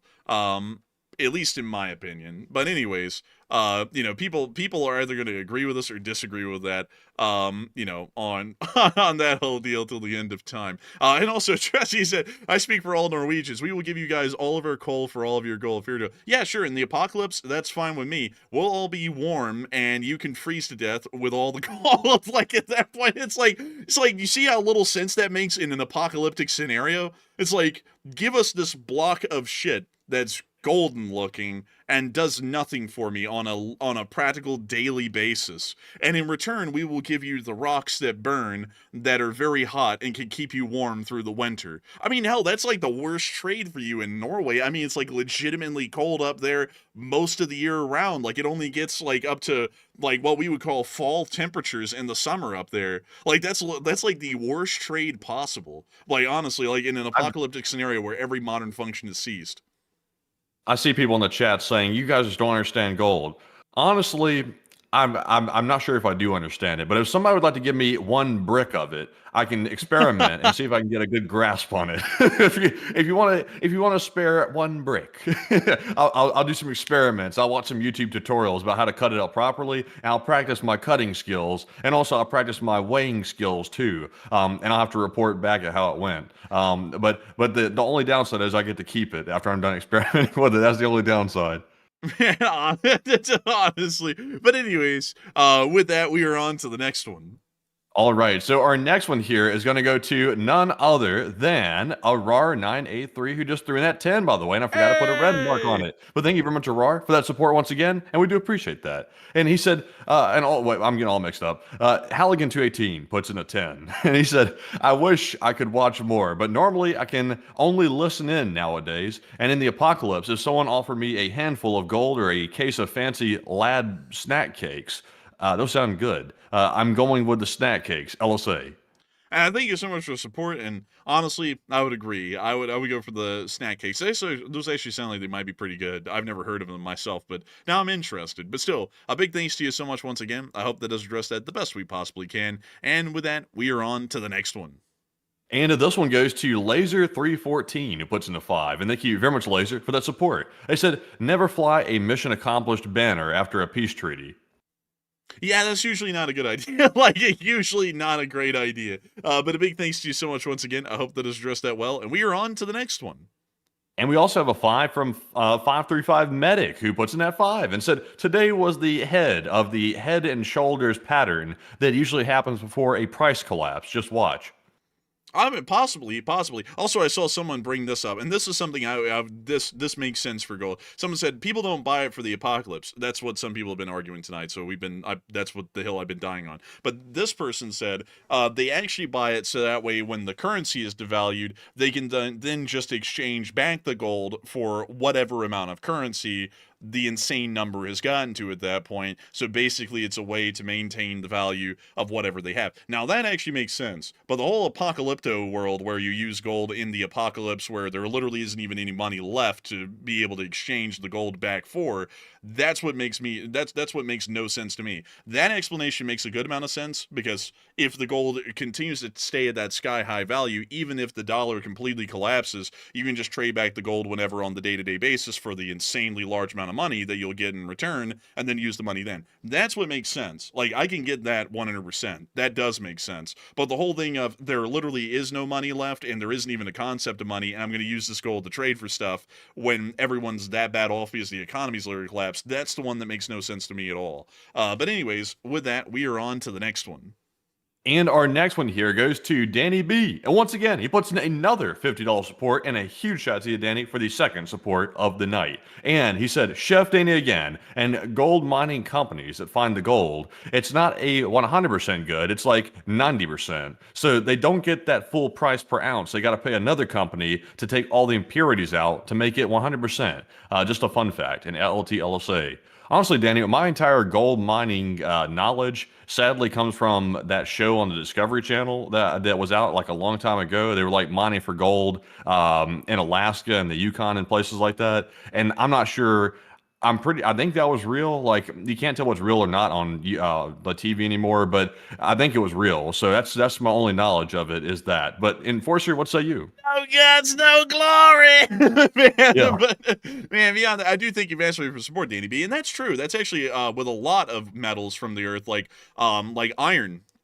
Iron has to be refined from its ore, and copper as well, into some sort of an ingot or some sort of a usable metal that's refined. So they also have the same sort of economics working there as well, that they sell the ore, which is at a decreased value than the raw metal itself, and then some other company then refines it into a metal, an actual refined metal, and then that's worth a good bit more. Fairly interesting with that sort of a deal about how metals and metal mining in general works. But still, a humongous thanks to you so much once again for support and helping this channel to keep on running. And thank you for the interesting fun fact there, Chef of the LSA, Danny B. And so a tremendous thanks to you so much once again. I hope that was addressed out well. And with that, we are on to the next one.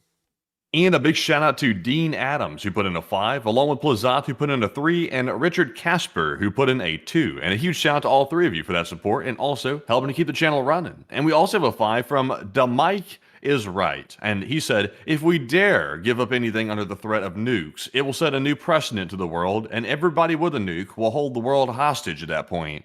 That's true, actually, and that's the concerning part about it, is would we take that sort of a raw deal, or would we possibly end up getting everyone killed, which is also a possible alternative to that. Really, it's a lose-lose at that point, and that's what they're banking on, if they have to get to that point. But a big thanks to you so much once again. I hope that does address that well, and with that, we are on to the next one. All right, and our next one here goes to Don Duvall, who put in a 5. And he said, aliens being unable to get here assumes we are at the peak of science and seems arrogant to project our primitive understanding of reality onto them. I mean, technically, if aliens were able to travel interplanetary, then they would be, by default, more advanced than us, because we can't do that right now. We're still working toward it, and we're still a pretty good ways off from doing that. So they would be more advanced. We're definitely not at the peak of science. And also, I don't think technically anybody's at the peak of science. Even if there were advanced aliens out there, there's always more to advance to. There's always more. I don't think there is a peak necessarily. But Enforcer, what say you? I would have to say, for one, well, I'm not trying to be alienist here, all right? I was just pointing out a point about what I think. Like the cosmic size of this universe is vast. If the next alien civilization is 1 million light years from here, it does not even matter how advanced they are. For one, the speed of light dictates that when they look at our planet with a satellite, or a telescope for that matter, they can't even see us here, because the light that's reaching them is from 1 million years ago. So if they're looking at the planet, they're looking at it in some era before the Ice Age, even well before the Ice Age. So well before we even really existed as a species, from what we understand, if we're going off of that sort of metric. Then secondly, they would have to somehow be able to traverse that great distance of 1 million light years, if we're just going with that as the hypothetical distance.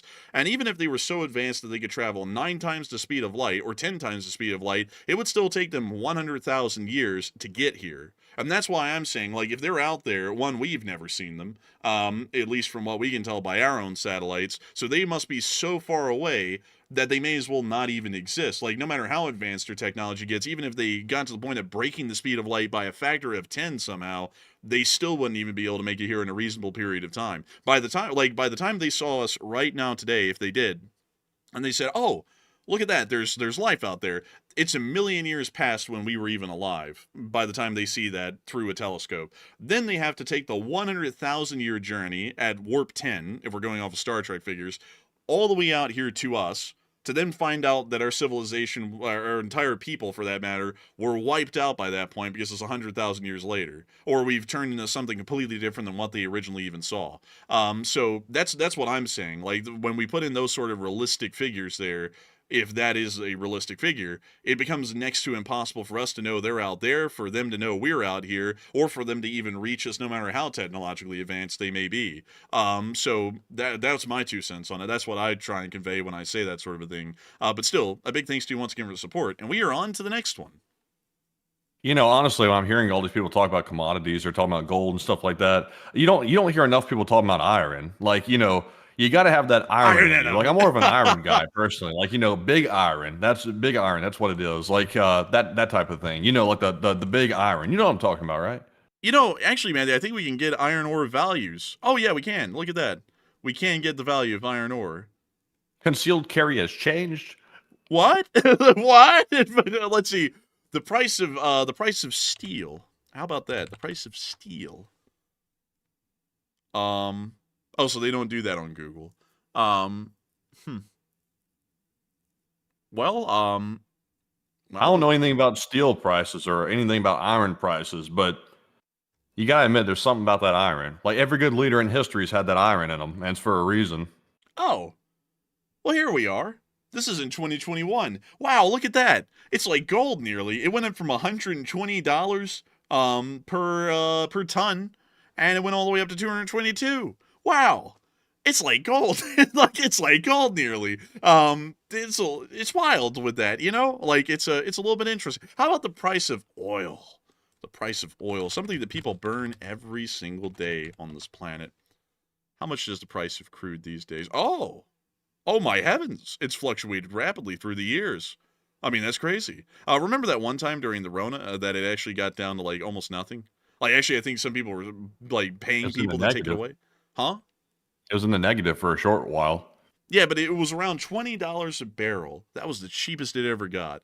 Ever, I think. Is like, at least in modern history. Really crazy, honestly. But anyways, with that, we are on to the next one. And our next one goes to Gimbal, who puts in a 10. And thank you very much, Gimbal, for that support as well. They said, I appreciate both enforcers. And rock something. Do you know what this means, by the way? I don't, unfortunately. I don't know what it means either. I'm scared to read it, Gimbal. We're scared. So many people have had us over the years. We're scared to read anything we don't know. We're like the Adeptus Mechanicus when we see new tech. We're scared. But still, a big thanks to you so much for support, Gimbal, and helping this channel to keep it running. And thank you so much for the kind words. We're happy you know us and like us as a bulk package because the enforcers are a bulk package. You like one, you get the second free. And so with that, a big thanks to you so much once again. And we are on to the next one. And this one goes to Siri, who puts in a 5. They said copper in IUD IUB form. Well, that's fancy. That's deep. They said it's over 99% effective as, oh no, I'm scared of this one. Oh no, Siri, I'm scared of this one bad. I don't know if people are going to like this. It might get political, honestly. I'm not sure if this is a political topic right here or not, but if the enforcer wants to address it, I'll let him, but I don't want to step foot in. I think it might be political. Yeah, I don't think we could because Siri, I understand what you're saying with that. It's just an interesting factor, but more so a statement.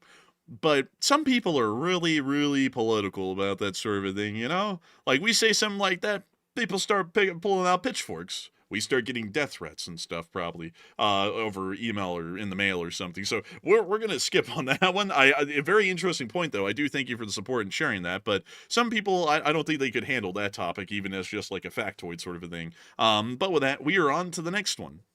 All right, and our next one here goes to Levi Stratton, who puts in a 5. He said, enforcers are golden.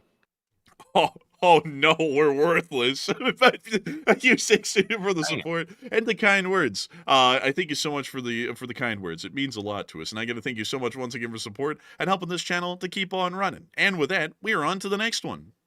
And this one goes to Herp Derp NV, who puts in a 5. And they said, fun fact, in a collapse, the people that stocked up on ammo instead of gold ahead of time will likely end up with all the gold too, pretty quick, LOL. Wow, now, that's Herp great. Derp, what are you saying? Are you saying that gun owners are criminals? I mean, what are you saying here? He's getting political on us.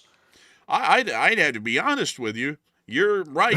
Like, I mean, you're not wrong. I mean, like, if the apocalypse happens, there's no semblance of law or the government. I'm pretty sure whoever is the most armed at that point is probably going to end up on top of things, really. Because that's usually how it works. Once there's a complete lapse of any sort of semblance of law or authority, it really does revert to might makes right. That doesn't exist in our modern day, thank God, but if everything in the world collapsed and just ended up being anarchy central, might does make right, and whoever has got the most guns and firepower is going to be the one in charge of the show.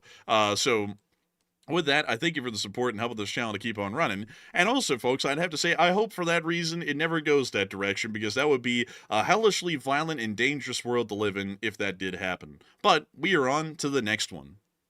Also, by the way, I'm just joking. Somebody took it seriously in the chat. I'm just joking. I'm just joking. Okay, I'm just joking. Honestly, I can tell y'all just a personal experience. I grew up around people that were gun nuts. They were gun crazy, trained all the time, things like that. Nothing wrong with that, by the way. Like, if it's your hobby, it's your hobby. But they would always talk all the time. And these were people that I went to high school with. They would always talk all the time about, man, if the world goes to hell, I tell you what, you got to take what's yours. You got to take it. I was like, what do you mean? And they were like, you guys got to go and take what you need. I was like, what do you mean? Like, you're going to start robbing everybody? It's like, so when the world goes to an apocalypse, instead of, like, you know, just protecting yourself and trying to still be decent, you're going to start robbing everybody. And that was basically the argument. I was like, well, damn. I was like, okay. I guess when the apocalypse hit, it's gloves off for some people. I guess some people, it's going to be like the blank check to go berserk. But anyways, jumping into our next one here. This one goes to Alex, who puts in the 5. He said, Valkambi Gold or Silver Kambibar for post-apocalyptic trading. Interesting. Very interesting there. And me personally, I'm going to be using for my trades shoes, clothes, food items, ammunition, and stuff like that. It's practical things. Things people can use. Things that would matter. Things that would help you to survive another day. But still interesting to hear, and I thank you for support and sharing that. And with that, we are on to the next one.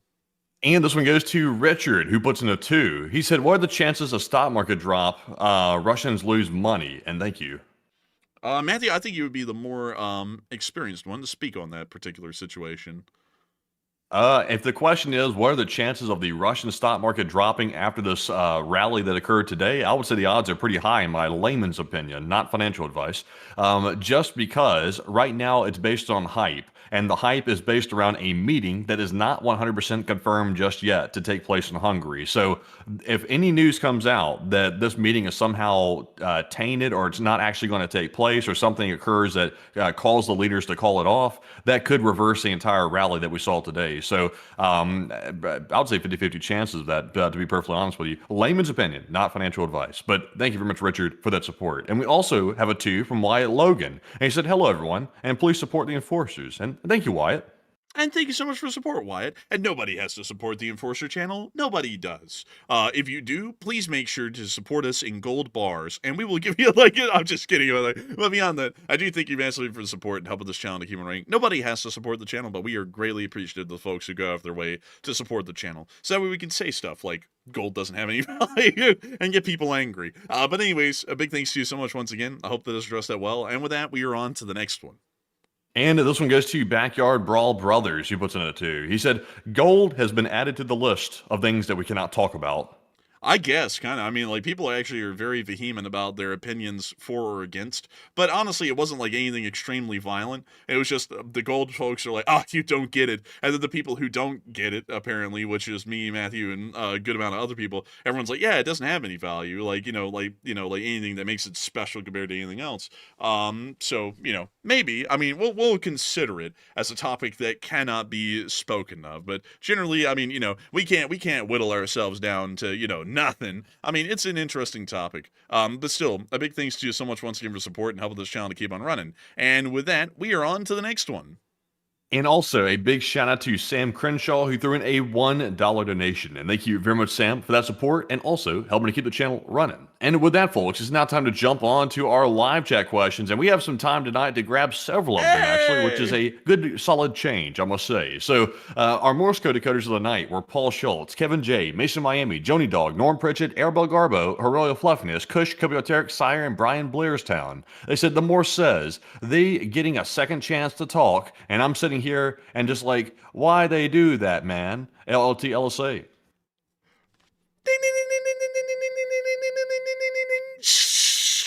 And that's the sound of money, and y'all got the dent on the nail. That was the Morse code message of the night. I gotta congratulate y'all greatly. That was not the way I was expecting it to be read, Matthew. I was expecting to be read like, man, they going around and talking. Like I was expecting it to be read like in a sentence. But you were like, man, they go around and they talking. And I was like, That was honestly a better reading of it than I was hoping. Like, that was actually pretty fun. But beyond that, y'all did get that correct. That was the Morse code message tonight. I got to congratulate the Lead Spring Army Signal Corps for getting that correct again. Y'all been getting that correct for well over 1,300 days, specifically 1,331. Hey, you know what's cool about this day? So if you reverse the numbers, a 1,331 in reverse is 1,331. So that's pretty cool. We made it to one of those unique numbered days. And I got to thank you all once again for getting that Morse code message correct on this very day, because that is quite neat. And so with that, Matthew, it's time for us to move on into the next super chat and then on into the live chats. All right. Also, by the way, I just want to say to Lord Cog, I saw you disagreeing in the live chat. Like, we're not taking, like, just because there's, like, a disagreement or something like that is disrespect, by the way. So, whatever you said, like, I saw what you were saying about the gold. No hard feelings or anything about the gold. Oh, yeah. Trust me. I'm not getting into my feelings over the gold thing. That's just a personal opinion. So no hard feelings or anything. But jumping into our live chat questions here, our first one goes to Ms. Disa, who said, "How will Putin get to Hungary, which is a landlocked country?" Which is a very interesting question, because that is going to be troublesome to get Putin to Hungary, because he has to go through a NATO country to get there, and he has to pick his poison. He can either go through Russia, then Belarus, then Poland to get to Hungary, or he can go through the Black Sea and then through Romania to get to Hungary. So he obviously can't go through Ukraine. That's not going to work. So that was the other path that he could get there. He can't go through Ukraine. So he's got to pick Poland or Romania, and I'm not sure which one of those countries is actually going to let him fly through their airspace. I'm not really sure. The U.S. could put pressure on those countries to let him through, which would probably be the honest way it would probably work, but that's iffy. And Enforcer, what say you? I would have to say it's. I don't really know how that's going to work either. I kind of brought that up earlier in the show about how, like, I was like, oh, by the way, little problem, they can't even get there, so, figure that one out, and then moved on. But I really don't know how in the world he is going to make it there.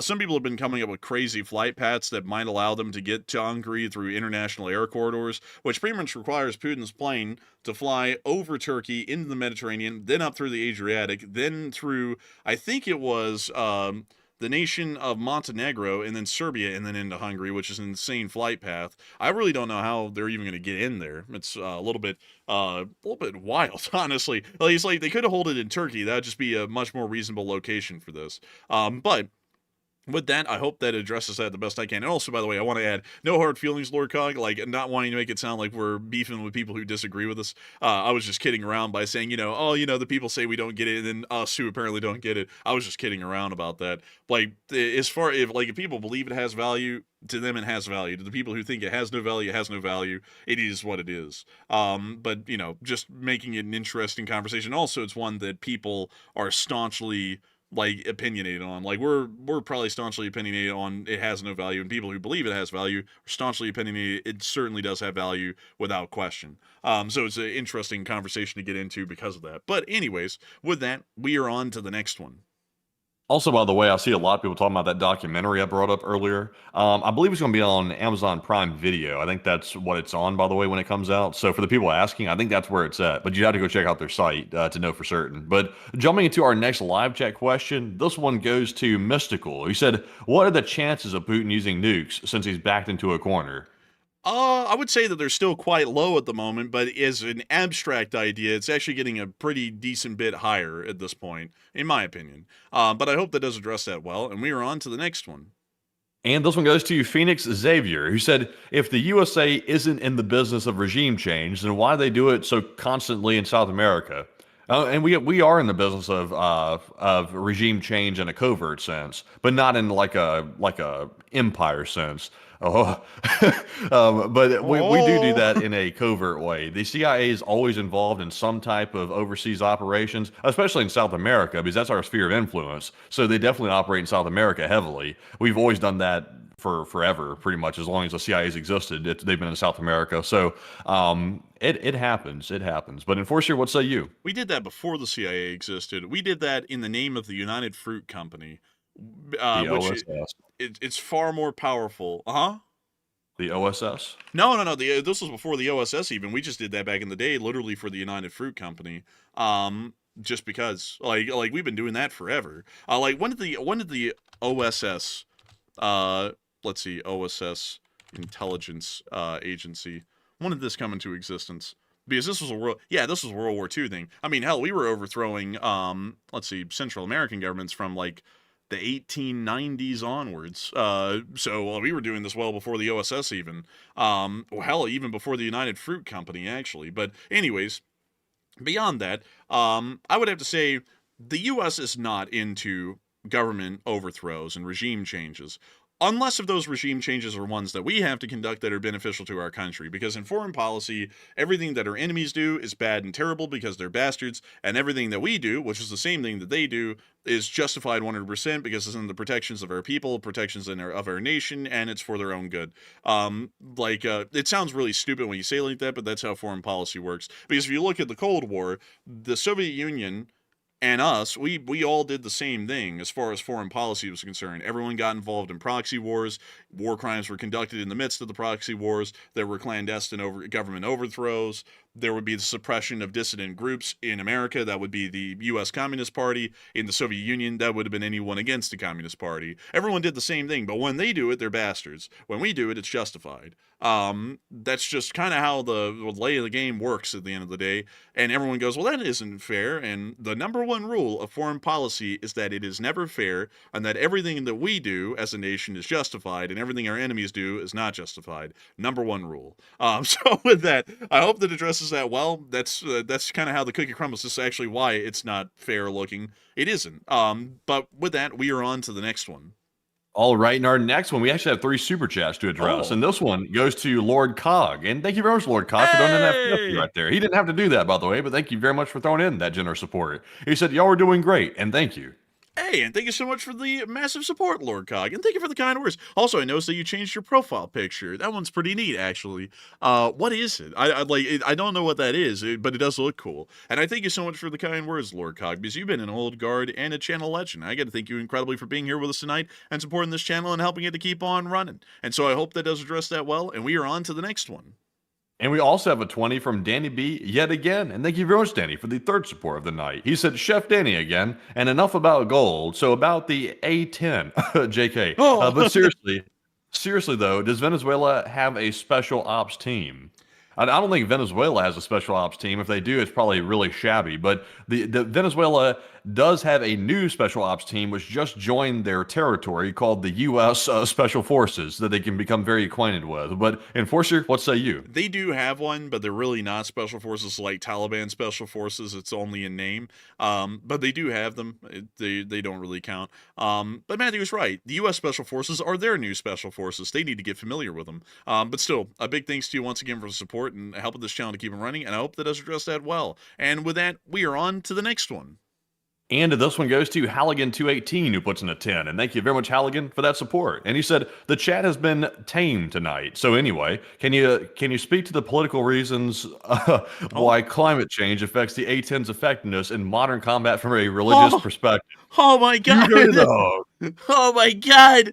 Well, we cannot deny a guest, even the most ridiculous. No. Man, I'm just playing around. Unfortunately, we can't answer that question because it literally breaks every single rule of what we cannot talk about, which was a pretty funny joke right there. But I do thank you massively for the support and helping the channel to keep it running, and I like the humor there. Oh, I like the humor. But still, big thanks once again, and we are on to the next one. And our next live chat question goes to Robert Rhodes. He said, how will the shutdown of the railroads affect the war effort? And doesn't Russian logistics rely heavily on the rail?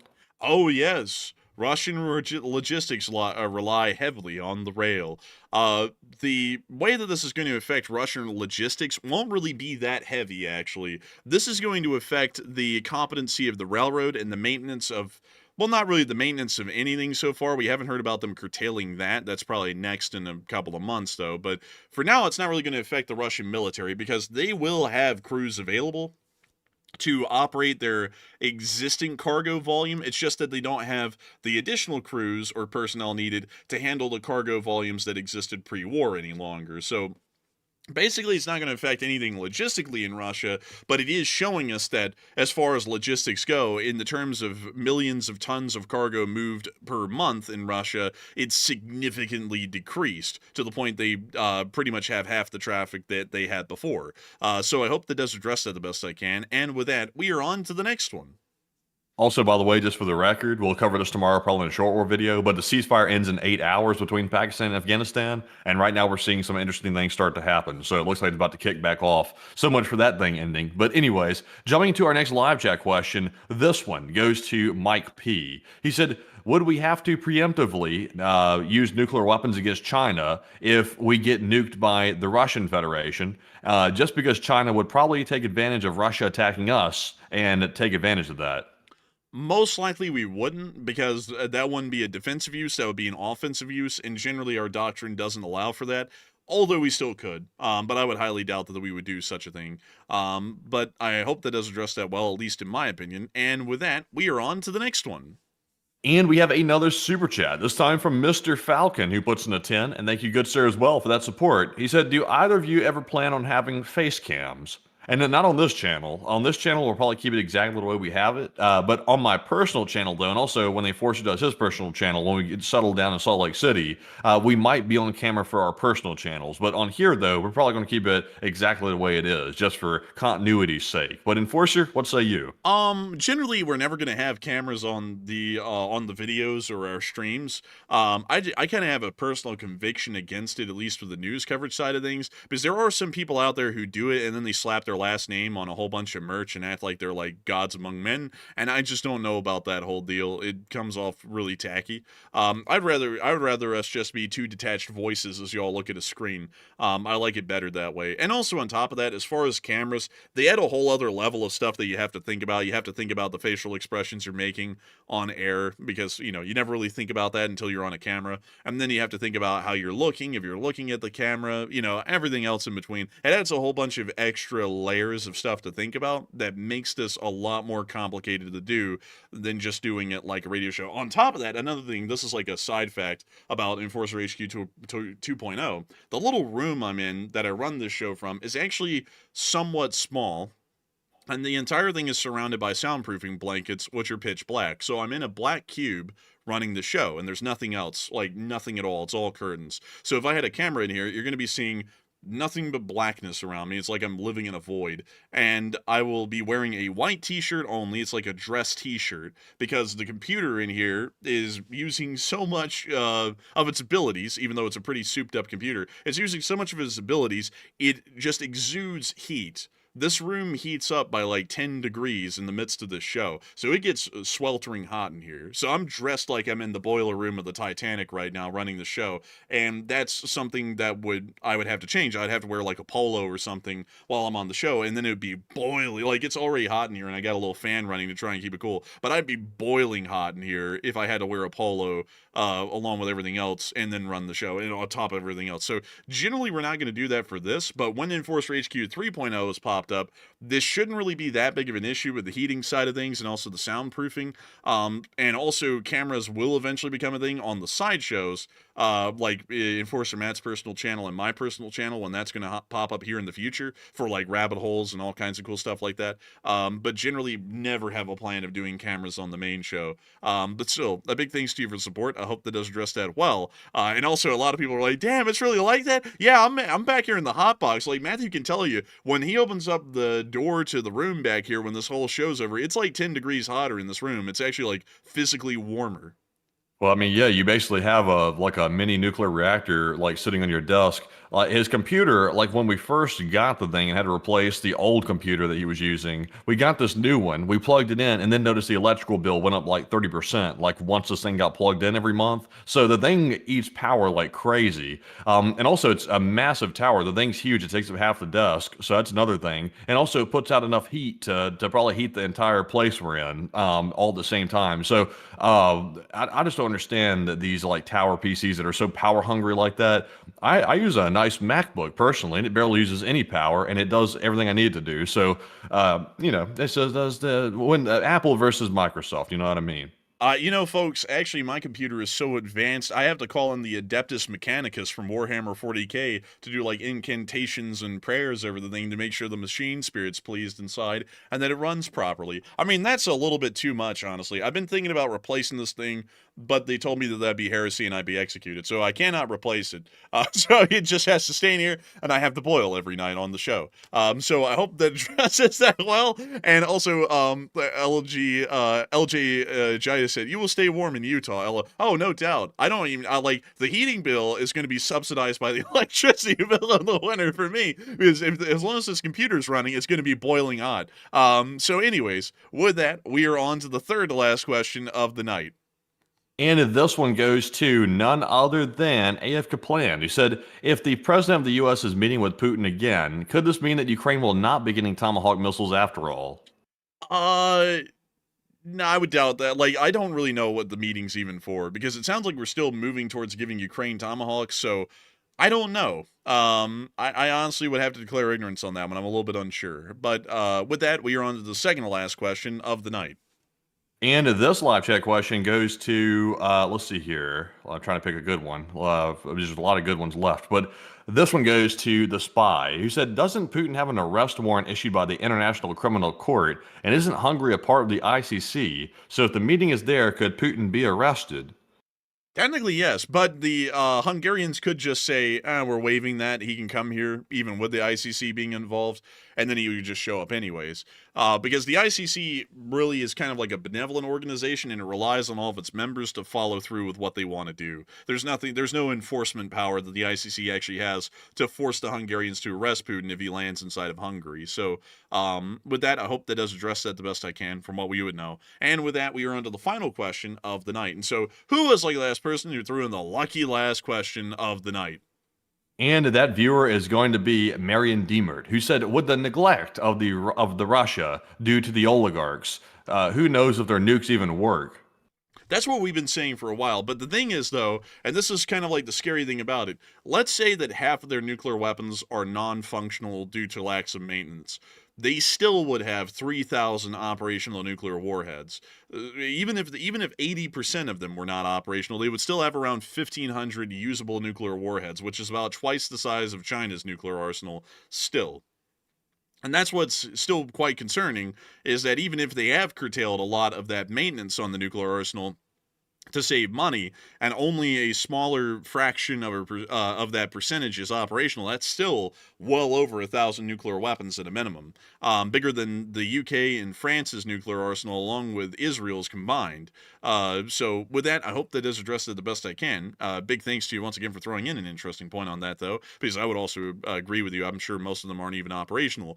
But with that, folks, it's time for us to round this thing on out for the night. And boy howdy, folks, what a load of people were here again tonight. We had 14.5 thousand people here at the peak, and 93,000 people have watched the stream before it ended. We're entirely honored and greatly appreciative to have had all of y'all here, because we find y'all to be as worthwhile as gold. And that is a compliment. That's not supposed to be something that's like a sarcastic insult. That's a compliment. Honestly, though, you were arguing against gold the whole time, so what does that really mean now? What are you trying to say? But while we say that in an apocalyptic scenario, gold has no value, gold does have value in our non-apocalyptic economy. And so y'all are as valuable as gold, which is about 4,000 an ounce right now. So a big thanks to all of y'all so much for watching. It's been an absolute honor and a pleasure to have y'all all here. And if y'all have enjoyed, please make sure to subscribe, like, and comment. We would love to have y'all here as we cover this news and also talk about a whole bunch of other things like we did tonight.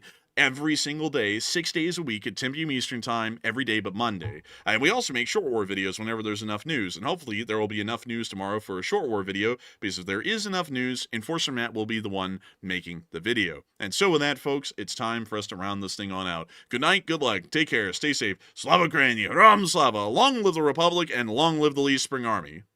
And with that, folks, thank you all for joining us once again tonight. And we will see you all again tomorrow night at 10 p.m. Eastern on our next nightly War News stream, and also midday tomorrow as well for a short war video. And we'll have to see if there is enough news to cover. It looks like there probably will be, probably out of the Pakistan-Afghanistan situation, but we will have to see if there is enough news for that short war video. But if there is, be sure to join us for that. And of course, Slava Ukraine, Heroam Slava, get some rest, and good night.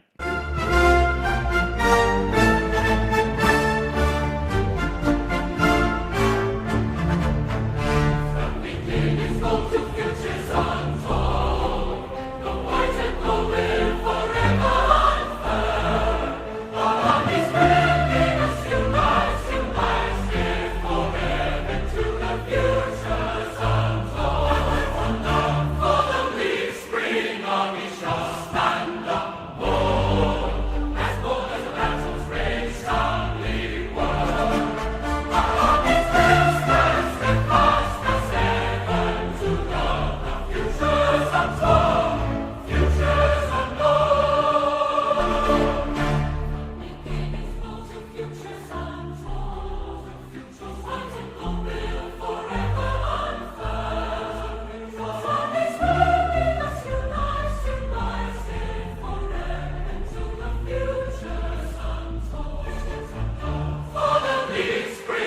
strong, be strong.